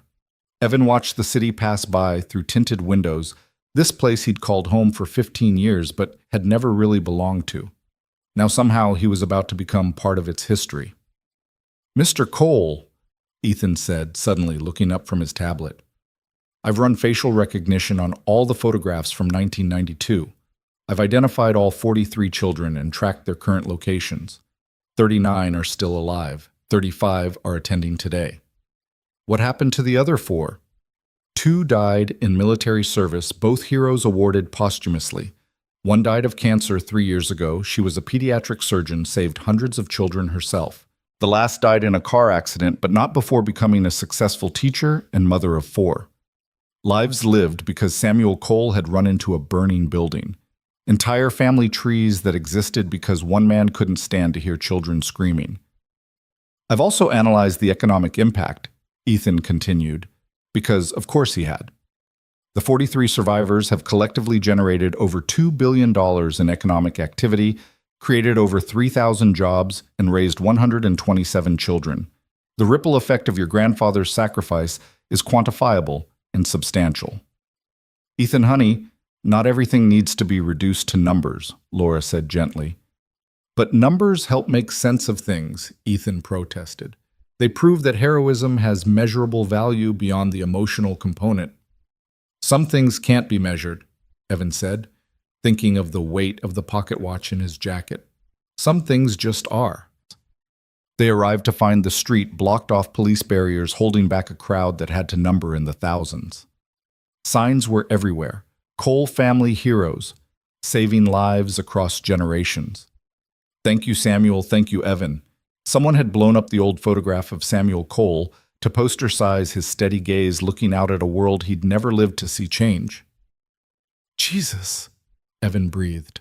Language, Mia said automatically, then gasped herself as she saw the crowd. Harrison met them at a side entrance, his professional demeanor slightly cracked. It's bigger than we expected. Social media has been promoting this all night. People are calling it the most important story of human kindness in decades. It's just a press conference, Evan said weakly. No, sir. It's a reckoning. A reminder that good people do exist, that heroism isn't just in movies. Harrison guided them through security checkpoints. The 43 are waiting in the green room. They wanted to meet you privately first. The green room was actually a historical society library, its walls lined with books chronicling New York's past. About to be added to that history, Evan thought with a mixture of pride and terror. The room fell silent as they entered 35 pairs of eyes turning to him. They ranged in age from 37 to 42. All the children from that daycare now grown into middle age. Doctors, lawyers, teachers, artists, parents, workers, a complete cross-section of America united only by the fact that they'd once been trapped in a burning building and Samuel Cole had refused to let them die.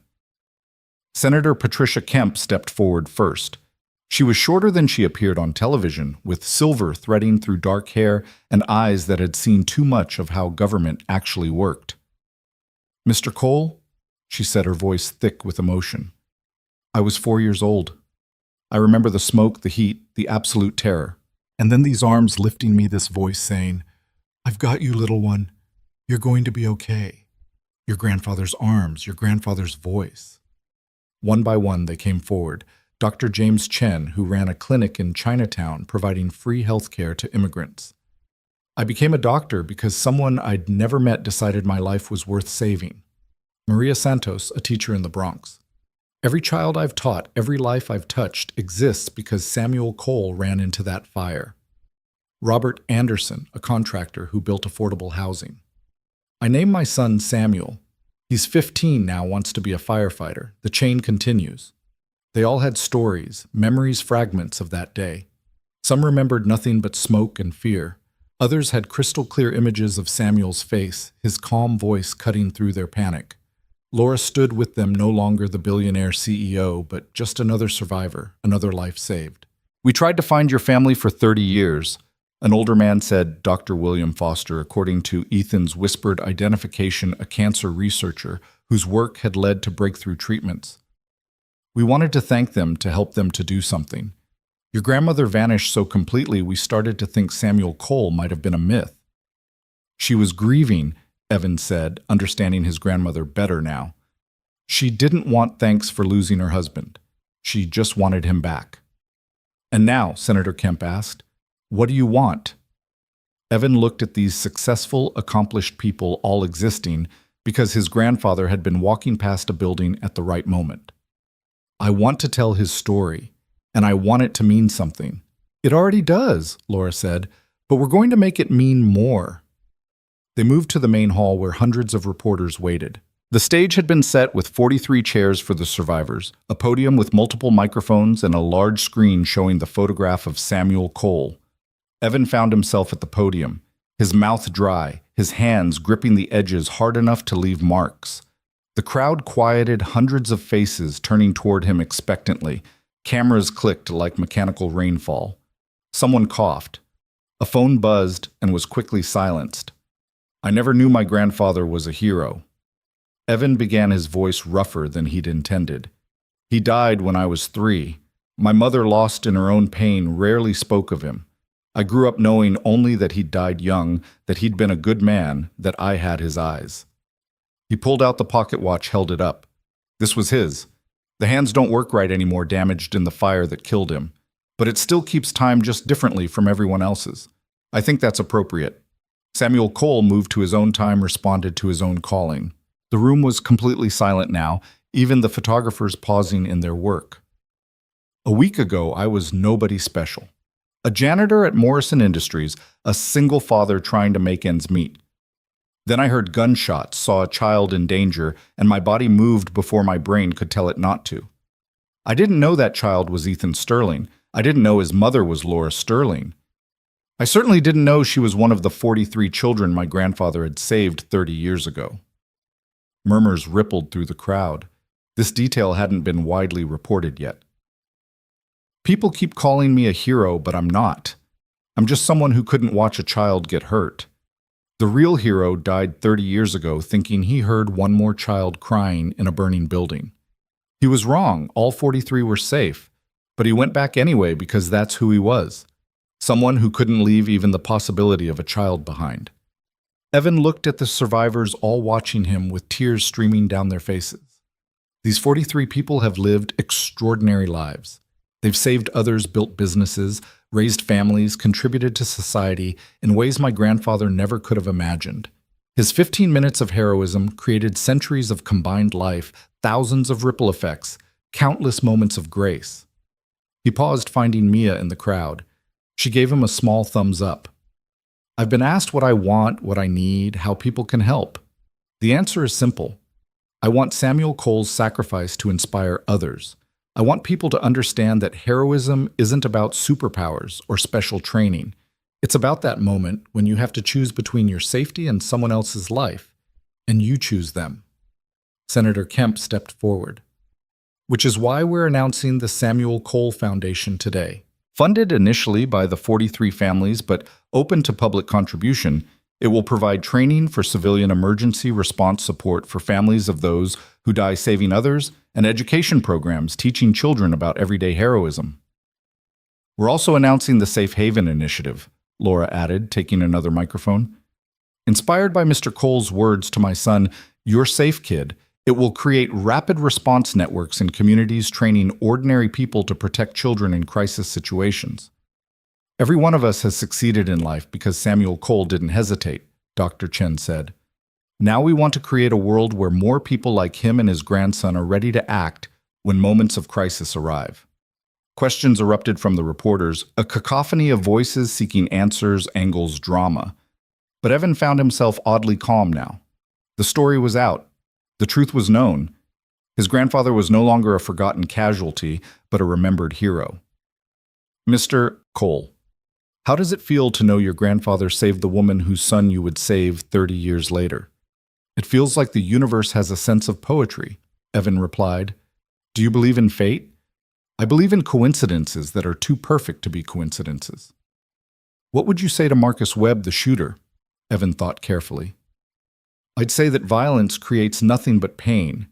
His attempt at revenge failed because strangers chose to protect each other. That's always going to be stronger than hate. Will you accept the position at Sterling Industries? Yes, Evan said, surprising himself with the certainty. Not because I need the money, though I do, but because I want to help create safer environments for workers and their families. I want to honor my grandfather's memory by preventing other tragedies. What about the Samuel Cole Hero Fund? The $2.3 million. It will be managed by the foundation used to support families of everyday heroes. My grandfather wouldn't want his family enriched by his death. He'd want other families protected from similar losses. The questions continued for an hour. Through it all, the 43 stood behind him, a living wall of support. These strangers who weren't strangers, bound together by smoke and fear, and one man's refusal to let children die. Finally, as the press conference wound down, a young reporter in the back raised her hand. "Mr. Cole, what do you want your daughter to learn from all this?" Evan looked at Mia, who was watching him with those wise eyes. "I want her to know that courage isn't the absence of fear. It's acting despite fear. I want her to understand that every life has value, that every action has consequences, that every choice to help someone ripples outward in ways we can't imagine. And I want her to know that being just anything, just a janitor, just a factory worker, just a kid, doesn't mean you can't change the world." Mia smiled, and in that smile, Evan saw his grandfather's determination, his mother's strength, despite her struggles, his own stubborn refusal to accept that ordinary people couldn't do extraordinary things. The formal event ended, but the story was just beginning. As the crowd dispersed, the 43 families stayed sharing more personal memories.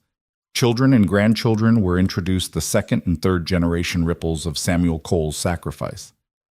"This is my daughter Emma," Dr. Foster said, presenting a young woman in medical school scrubs. "She exists because your grandfather saved me. She's going to be a pediatric surgeon. More children will be saved because Samuel Cole couldn't stand to hear children cry."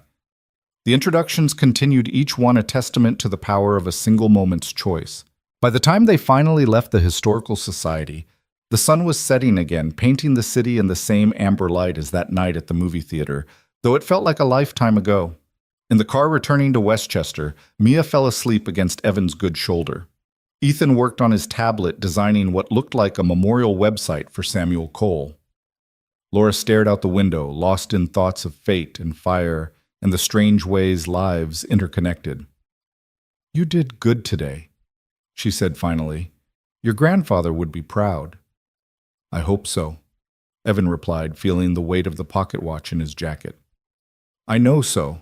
You took an impossible situation and gave it meaning. You turned tragedy into purpose." "The 43 did that. I just stood at a podium and talked." "You gave them permission to tell their story. You gave them a focus for their gratitude. Do you understand how rare that is? Most heroic acts are forgotten. Most sacrifices go unrecorded. But this one, because of you, will be remembered." Evan's phone buzzed with a message from Harrison. "Sir, you need to see this." Attached was a link to a news aggregate site.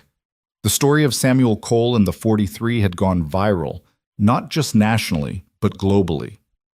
Hatchbot Cole Family Heroes was trending worldwide. People were sharing their own stories of everyday heroism of ordinary people who'd saved lives without thought of reward.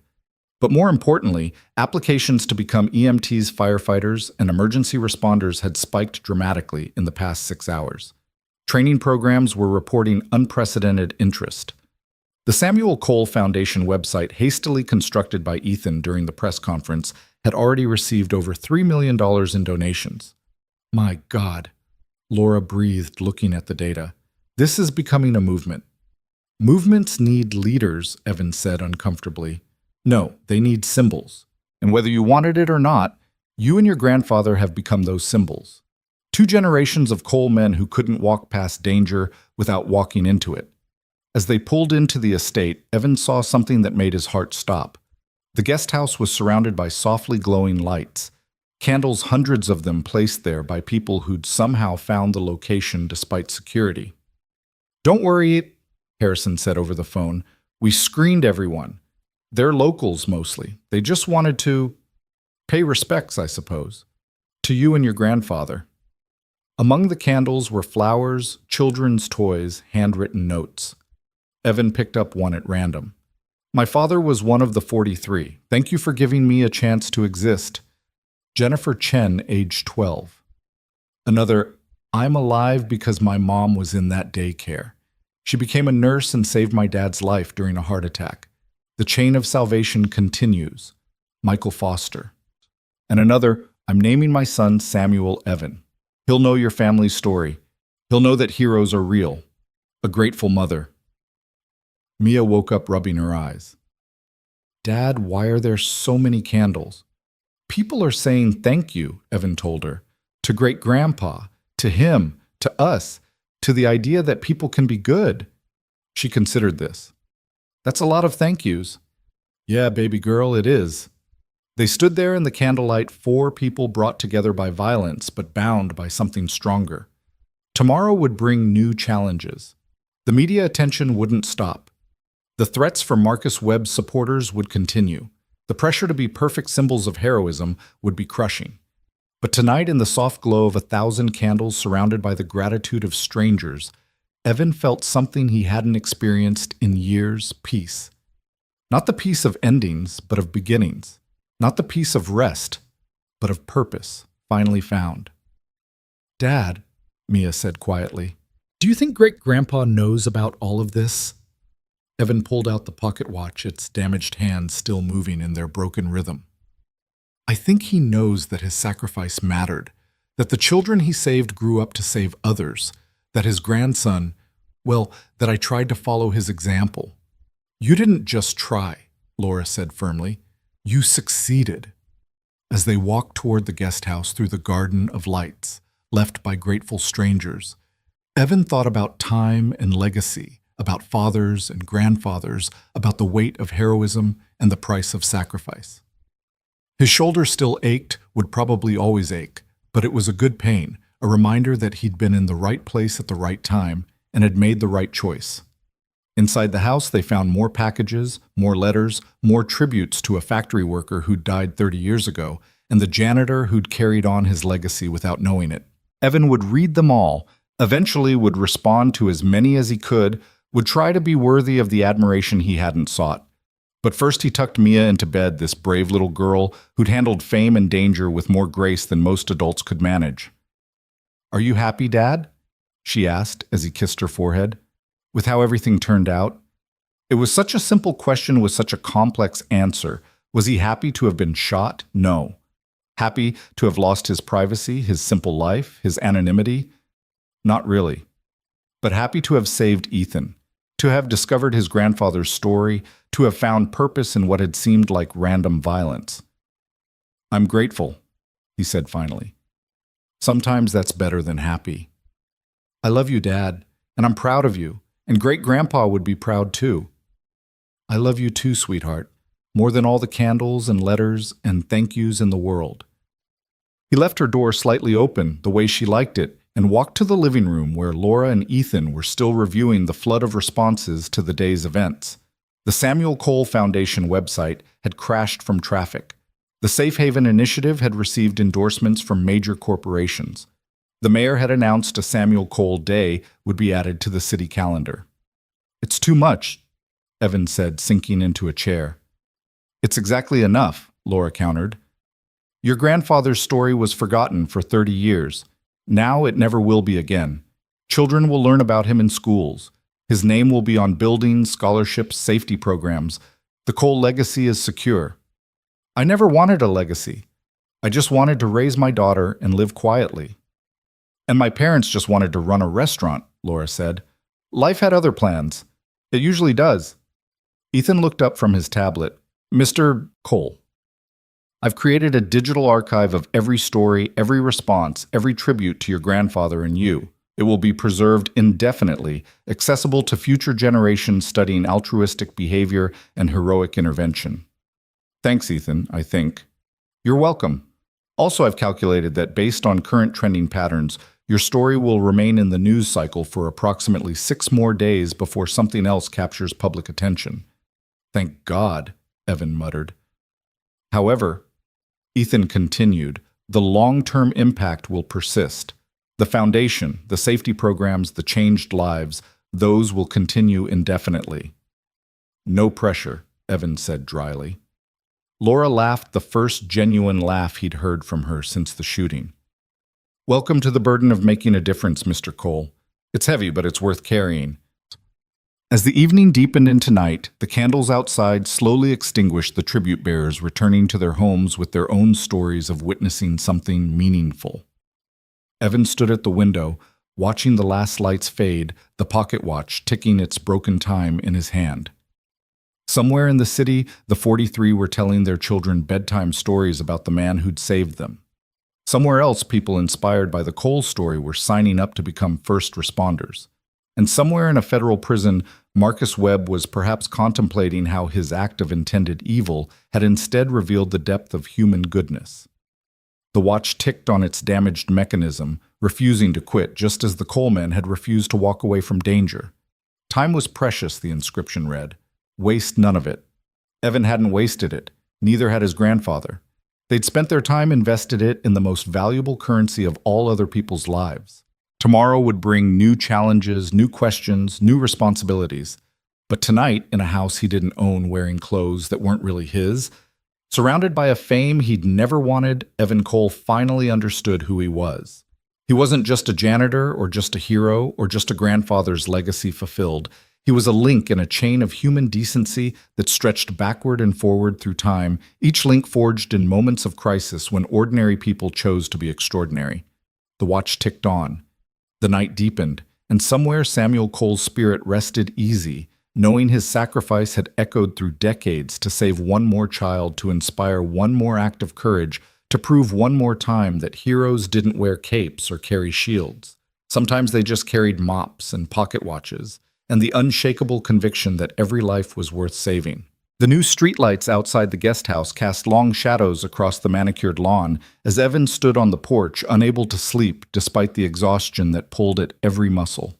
It had been 2 weeks since the press conference, and the world had indeed moved on to other stories just as Ethan had predicted. But the changes in their lives remained settling into permanence like sediment after a flood. Mia had started at her new school a private academy that Laura had insisted on with security protocols that would have seemed paranoid a month ago, but now felt necessary. She'd made friends quickly, her newfound confidence surprising even Evan. The girl who'd once hidden behind her father's leg was now telling her classmates matter-of-factly about her great-grandfather's heroism, wearing her family legacy like armor against the world's uncertainties. Couldn't sleep either, Laura's voice came from behind him. She emerged from the main house's garden path wearing jeans and a simple sweater, looking nothing like the CEO who commanded boardrooms and influenced markets. "My shoulder aches when the weather changes," Evan said, though that wasn't really why he was awake. "The weather's been stable for 3 days," Laura observed, joining him on the porch. "Then maybe it's about to change." They stood in comfortable silence, a friendship forged in trauma and deepened by shared responsibility. The Samuel Cole Foundation had officially launched 3 days ago with Evan as its reluctant figurehead and Laura as its primary benefactor. The Safe Haven Initiative had already trained 200 volunteers in emergency response. The changes were real, tangible, growing. "Ethan calculated the impact again today," Laura said with a mixture of pride and amusement. "According to his models, the Foundation will directly save approximately 47 lives in its first year." "Oh, 47, Evan repeated. 4 more than my grandfather saved. He's very precise about it. Has spreadsheets and probability matrices and something called a heroism cascade model. That kid's going to change the world someday." "He already has. He just doesn't realize it yet." Laura pulled out her phone, showed him a video. It was Ethan standing in front of his class at the academy, presenting about the statistical value of individual courage. But what struck Evan wasn't the complex mathematics on the board behind him. It was the blue scarf around his neck, the one stained with Evan's blood worn like a talisman. "He won't take it off," Laura said softly. "Says it reminds him that safety isn't guaranteed, that someone chose to make him safe. He's 8 years old. He shouldn't have to think about things like that." "No, he shouldn't. But he does, and he's choosing to make something positive from it, just like Mia is." As if summoned by her name, Mia appeared in the doorway, rubbing sleepy eyes. "Dad, Ms. Sterling. Why are you awake?" "Just talking, sweetheart. You should be in bed." "I had the dream again," she said quietly. "The one where great-grandpa and you are standing together, and there's all this light and children everywhere laughing." Evan opened his arms, and she crawled into his lap, still small enough to curl against him completely. "It's a good dream, though, right?" "Yeah, but it makes me sad when I wake up, because great-grandpa's not really here." "Sure he is," Laura said gently. "Every time someone reads his story and decides to be brave. Every time a child is saved because someone trained with the Foundation. Every time your dad puts on that pocket watch and remembers that time is precious. Mia considered this with the seriousness only children could muster for philosophical questions. Do you think he knew, when he ran into that fire, that someday his grandson would save someone too? I think, Evan said carefully, he just knew there were children who needed help. The rest of it, the ripples, the echoes, the connections that all came later. Like throwing a stone in a pond, Mia said. We did that experiment in science class. One action, infinite reactions. When did you get so smart? Evan asked, kissing the top of her head. I've always been smart. You just got famous, so now people notice. Laura laughed, a genuine sound that had become more common in recent days. The weight of nearly losing Ethan was lifting, replaced by something Evan recognized as purpose. Not the purpose of building companies or generating wealth, but of mattering in ways that couldn't be calculated in quarterly reports. There's something I need to tell you, Laura said suddenly. Both of you, I've been waiting for the right time, but there never seems to be one. Evan felt Mia tense against him, the child's instinct for adult seriousness kicking in. I've been in contact with Jessica, Laura continued, and Evan's world tilted slightly. Your ex-wife, Mia's mother. She called you. Evan's voice was sharper than intended. No, I called her, after she tried to insert herself into the media narrative. Laura held up a hand before Evan could protest. I didn't threaten her this time. I listened, and I learned something interesting. I don't want to hear about Jessica's... She's sick, Evan. Terminal. Pancreatic cancer stage 4. She has maybe 6 months. The porch seemed to contract around them. Mia's hand found Evan's and squeezed hard. She wanted to see Mia before the end, but she was too proud to ask directly. The media attention was her clumsy way of trying to reconnect. She left us, Evan said flatly. She made her choice. She made a mistake, Laura corrected. A terrible selfish mistake that she's regretted every day since. I'm not defending her. God knows I wanted to destroy her when she first surfaced. But I'm a mother too, and the thought of dying without saying goodbye to Ethan... She trailed off, unable to finish. Does she really want to see me? Mia asked in a small voice. Yeah, baby girl, she does. Do I have to? No, Evan said firmly. You don't have to do anything you don't want to. But I might want to, Mia continued. Maybe. To ask her why. To tell her about great-grandpa. To see if I look like her. You look like yourself, Evan said, but he knew what she meant. The questions that children of absent parents carried like stones in their pockets, heavy and unchangeable. She's in hospice in Connecticut, Laura said. Private facility, good care. If you decide to go, I can arrange it. If you don't, I'll make sure she doesn't bother you again. They sat with this new weight as the night deepened around them. It seemed unfair, Evan thought, that just as they were finding their footing in this new life, the past would resurface with its own demands.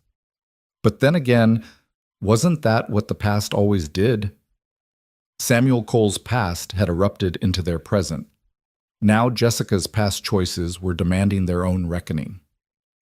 I'll think about it, Mia said, finally, sounding far older than her 8 years. But not tonight. Tonight I just want to sit here with you and Ms. Sterling and watch the lights.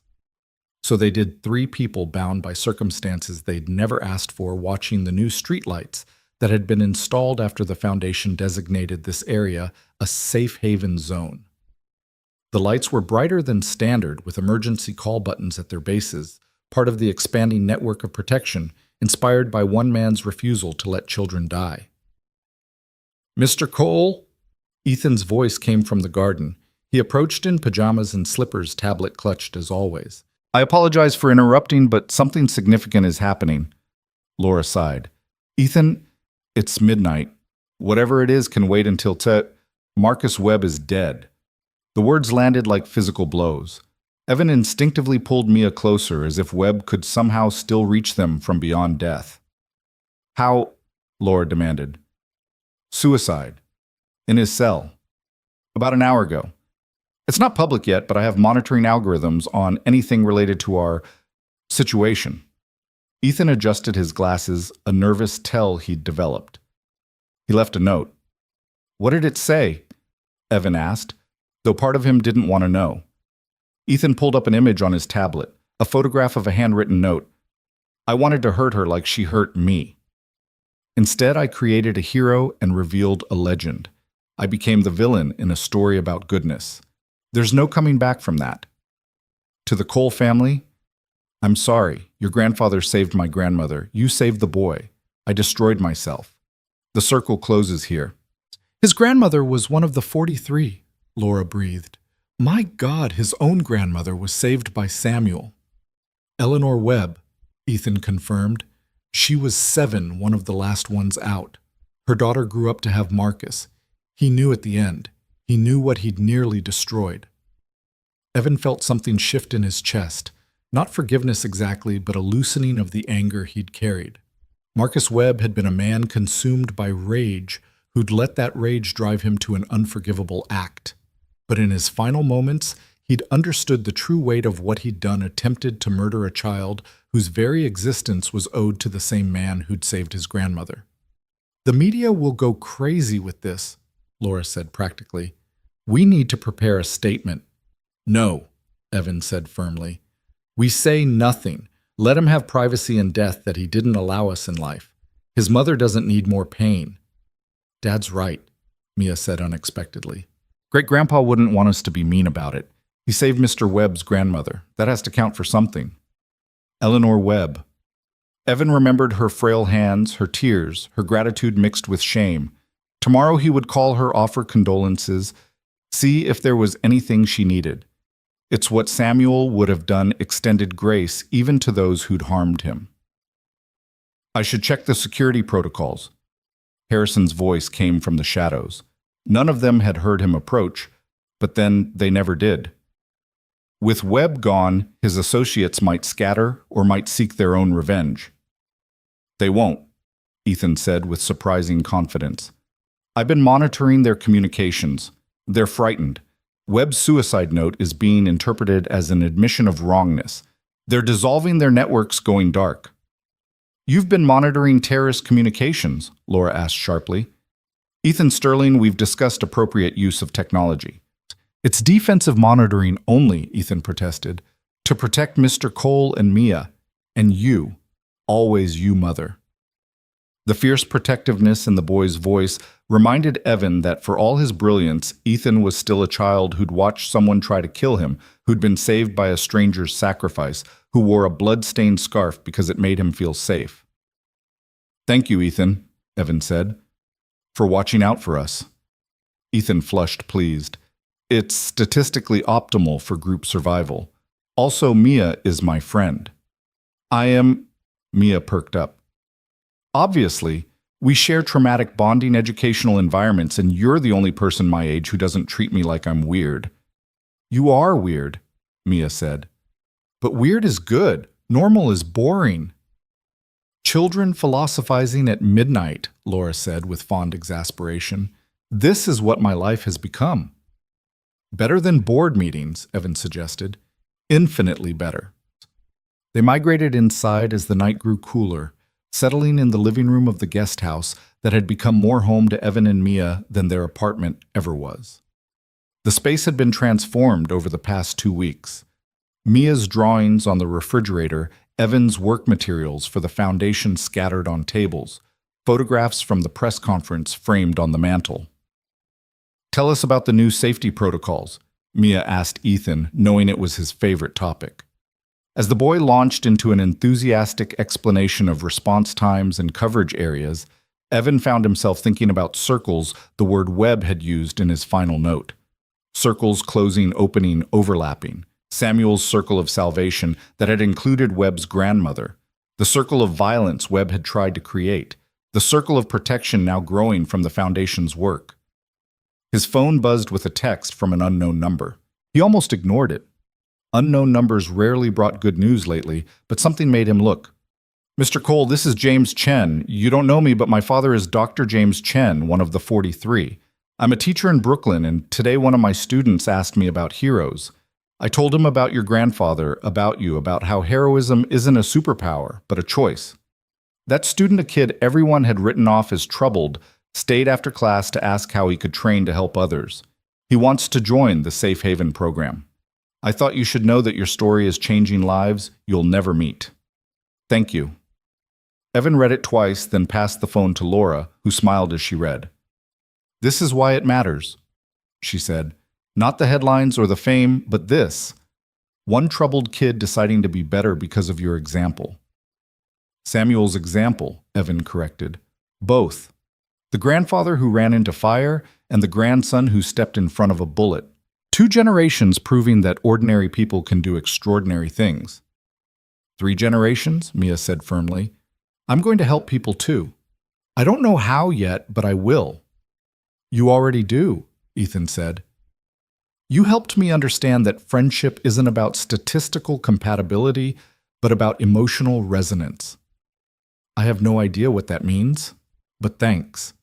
They talked until nearly dawn, the children eventually falling asleep on the couch. Ethan's tablet finally dark, Mia's head on his shoulder in a display of trust that would have seemed impossible weeks ago. Laura covered them with a blanket, her movements maternal and tender. They're going to be okay, she said quietly. Both of them. Despite everything, or maybe because of it, they're going to be okay. All of them, Evan corrected, thinking of the ripples spreading outward. All the kids touched by this. The ones who'll be saved by the foundation, the ones inspired by the story, the ones who'll grow up in a world where the safe haven network exists. Your grandfather would be proud. I hope so.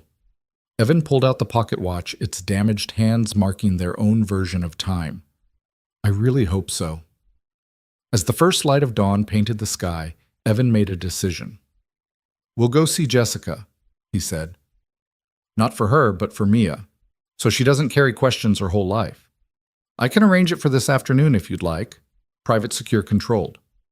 You've already made arrangements, haven't you? I'm a CEO. I prepare for all contingencies. Laura stood straightening her clothes. I should get Ethan to his actual bed. But Evan, thank you. For what? For saving my son. For honoring your grandfather. For letting us into your life. For showing me that there are things more valuable than stock prices and market shares. You already knew that. I knew it intellectually. You made me feel it. There's a difference. After she carried Ethan out, the boy barely stirring his hand, still clutching the blue scarf, Evan sat with his sleeping daughter, watching the sun rise over this new life they'd built from the ashes of violence. In a few hours, they would drive to Connecticut, would face Jessica, and whatever emotions that encounter would unleash. Tomorrow, there would be foundation meetings, safety training sessions, more lives to touch and save. But right now, in this moment, there was peace. The piece of purpose fulfilled, of circles closing and opening, of a legacy that had waited 30 years to resurface and now would ripple forward for generations. The pocket watch ticked on its broken mechanism, refusing to quit measuring moments that mattered more than minutes. Somewhere, Samuel Cole's spirit rested, knowing his sacrifice had echoed through time to save not just 43 children, but hundreds, thousands, an infinite cascade of lives preserved and inspired. The streetlights outside dimmed as the sun took over their work, but the emergency buttons at their bases remained ready, waiting for someone in need to press them to call for help that would come, because Evan Cole and his daughter had survived an attack and chosen to transform their trauma into protection for others. Mia stirred, opening her eyes to find her father watching over her as he always did, as he always would. Morning, Dad. Is it time? Time for what, baby girl? Time to go see Mom. To close that circle, too. Sometimes Evan thought children understood things that adults made too complicated. Sometimes the bravest thing wasn't jumping in front of a bullet, but facing the person who'd hurt you and choosing to say goodbye with grace. Yeah, he said, helping her sit up. It's time.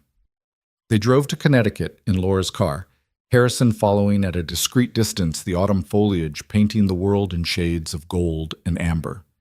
Mia held Evan's hand the entire way, her small fingers intertwined with his drawing strength from his presence, as she always had. The hospice was a converted mansion, all weathered brick and climbing ivy, the kind of place where people with money went to die with dignity. Jessica's room was on the second floor, overlooking a garden where late roses still bloomed despite the approaching cold. She was smaller than Evan remembered cancer, having carved away everything unnecessary, leaving only the essential architecture of who she'd been. Her eyes, though Mia's eyes, were still sharp, still carrying that mixture of intelligence and discontent that had first attracted and ultimately repelled him. "Hello, Evan," she said, her voice papery but steady. "Hello, Mia." Hi. Mia said simply, neither Mom nor Jessica. Just an acknowledgement of presence. "You look—" Jessica started, then stopped, perhaps realizing she had no right to comment on how her daughter looked after 5 years of absence. "I look like Dad," Mia said firmly. "But I have your eyes." "Yes, you do. The best part of me passed on to you." They sat in awkward formation, Evan and Mia on one side, Jessica propped up in her hospital bed on the other, the gulf of years between them. "I saw the news," Jessica said finally. "About what happened. About your grandfather Evan. I never knew." "Neither did I." "But you knew who you were. A man who saves children. I always knew that about you, even when I was too selfish to appreciate it." She looked at Mia. "Your father is a hero. I hope you know that." "I've always known that," Mia said. "He didn't need to get shot to prove it." Jessica smiled, a ghost of the expression that had once captivated Evan. "You're stronger than I ever was. Braver, too." "Why did you leave?" Mia asked the question that had haunted her nights for 5 years. Jessica was quiet for a long moment. "Because I was weak. Because I was scared. Because being a mother meant putting someone else first, and I'd never learned how to do that. I thought I was suffocating, but really I was just selfish." "Did you ever love us?" "I loved you both. I just love myself more. It's the worst kind of love, the kind that destroys everything it touches." Mia considered this with that serious expression she'd inherited from both parents. "Are you sorry?" "Every day, every hour, every breath I have left." Tears ran down Jessica's sunken cheeks. "I know it doesn't change anything. I know sorry doesn't undo 5 years of absence, but yes, I'm sorry." Mia looked at Evan, seeking guidance. He nodded slightly, trusting her to know what she needed. "I forgive you," Mia said simply. "Not because you deserve it, but because Dad taught me that holding on to anger is like holding on to a hot coal. It only burns you." Jessica sobbed, then the sound raw and broken. Mia stood, walked to the bed, and took her mother's skeletal hand. "I'm going to tell you about our life," she said. "About our apartment and my school, and Ethan and Miss Sterling. About great-grandpa and the 43 children and the foundation. I'm going to tell you all of it so you know who I am. And then we're going to say goodbye properly." For the next hour, Mia talked. She told Jessica about every important moment of the last 5 years, about friends and teachers, and the neighbor's cat she fed secretly. She told her about the night at the movie theater, about the hospital, about the press conference. She told her about the pocket watch and the blue scarf, and the candles people had left. Jessica listened, her eyes never leaving her daughter's face, memorizing every expression, every gesture, every indication of the person Mia had become without her. When the stories were done, when the gaps had been filled, Mia leaned forward and kissed her mother's forehead. "Goodbye, Mom," she said. "I hope you find peace." "I already have," Jessica whispered. "Seeing who you've become, knowing you're loved and safe. That's all the peace I need." They left as the sun was setting, neither of them looking back. In the car, Mia was quiet for a long time. "Are you okay?" Evan asked finally. "I think so. I'm sad, but not the bad kind of sad. The kind where you know something needed to happen, even if it hurt." "You were incredibly brave in there. I learned from you, and from great-grandpa, even though I never met him. Bravery runs in our family." "So does love," Evan said, pulling her close as Harrison drove them home. "So does love," she agreed. When they arrived back at the estate, they found Laura and Ethan had prepared dinner, a simple pasta that filled the guest house with the smell of garlic and herbs. They ate together, the four of them, a makeshift family forged by trauma, but sustained by choice. "The foundation received a major donation today," Laura mentioned casually. "Anonymous but substantial. $10 million. That's enough to fund operations for 2 years, Ethan calculated instantly. "Who would donate that much anonymously?" Evan asked. Laura smiled mysteriously. "Someone who understands that heroes shouldn't have to worry about money while they're saving the world." "Laura, you didn't—" "The donation is anonymous," she repeated firmly. But whoever made it wanted me to tell you that Samuel Cole's sacrifice created ripples that are still spreading, that every life saved creates the potential for more lives to be saved, that heroism isn't a single act but a continuous choice. The pocket watch ticked in Evan's pocket, its broken hands marking time that wasn't quite right but was absolutely perfect. Outside, the streetlights came on their bright beams, pushing back the darkness, their emergency buttons ready for anyone who needed help. "Dad," Mia said suddenly, "I want to make paper cranes." "Paper cranes, Prasam." "Origami. Miss Yamamoto taught us in art class. In Japan, they believe if you fold 1,000 paper cranes, your wish comes true. I want to make them for the foundation, for all the kids who need protecting."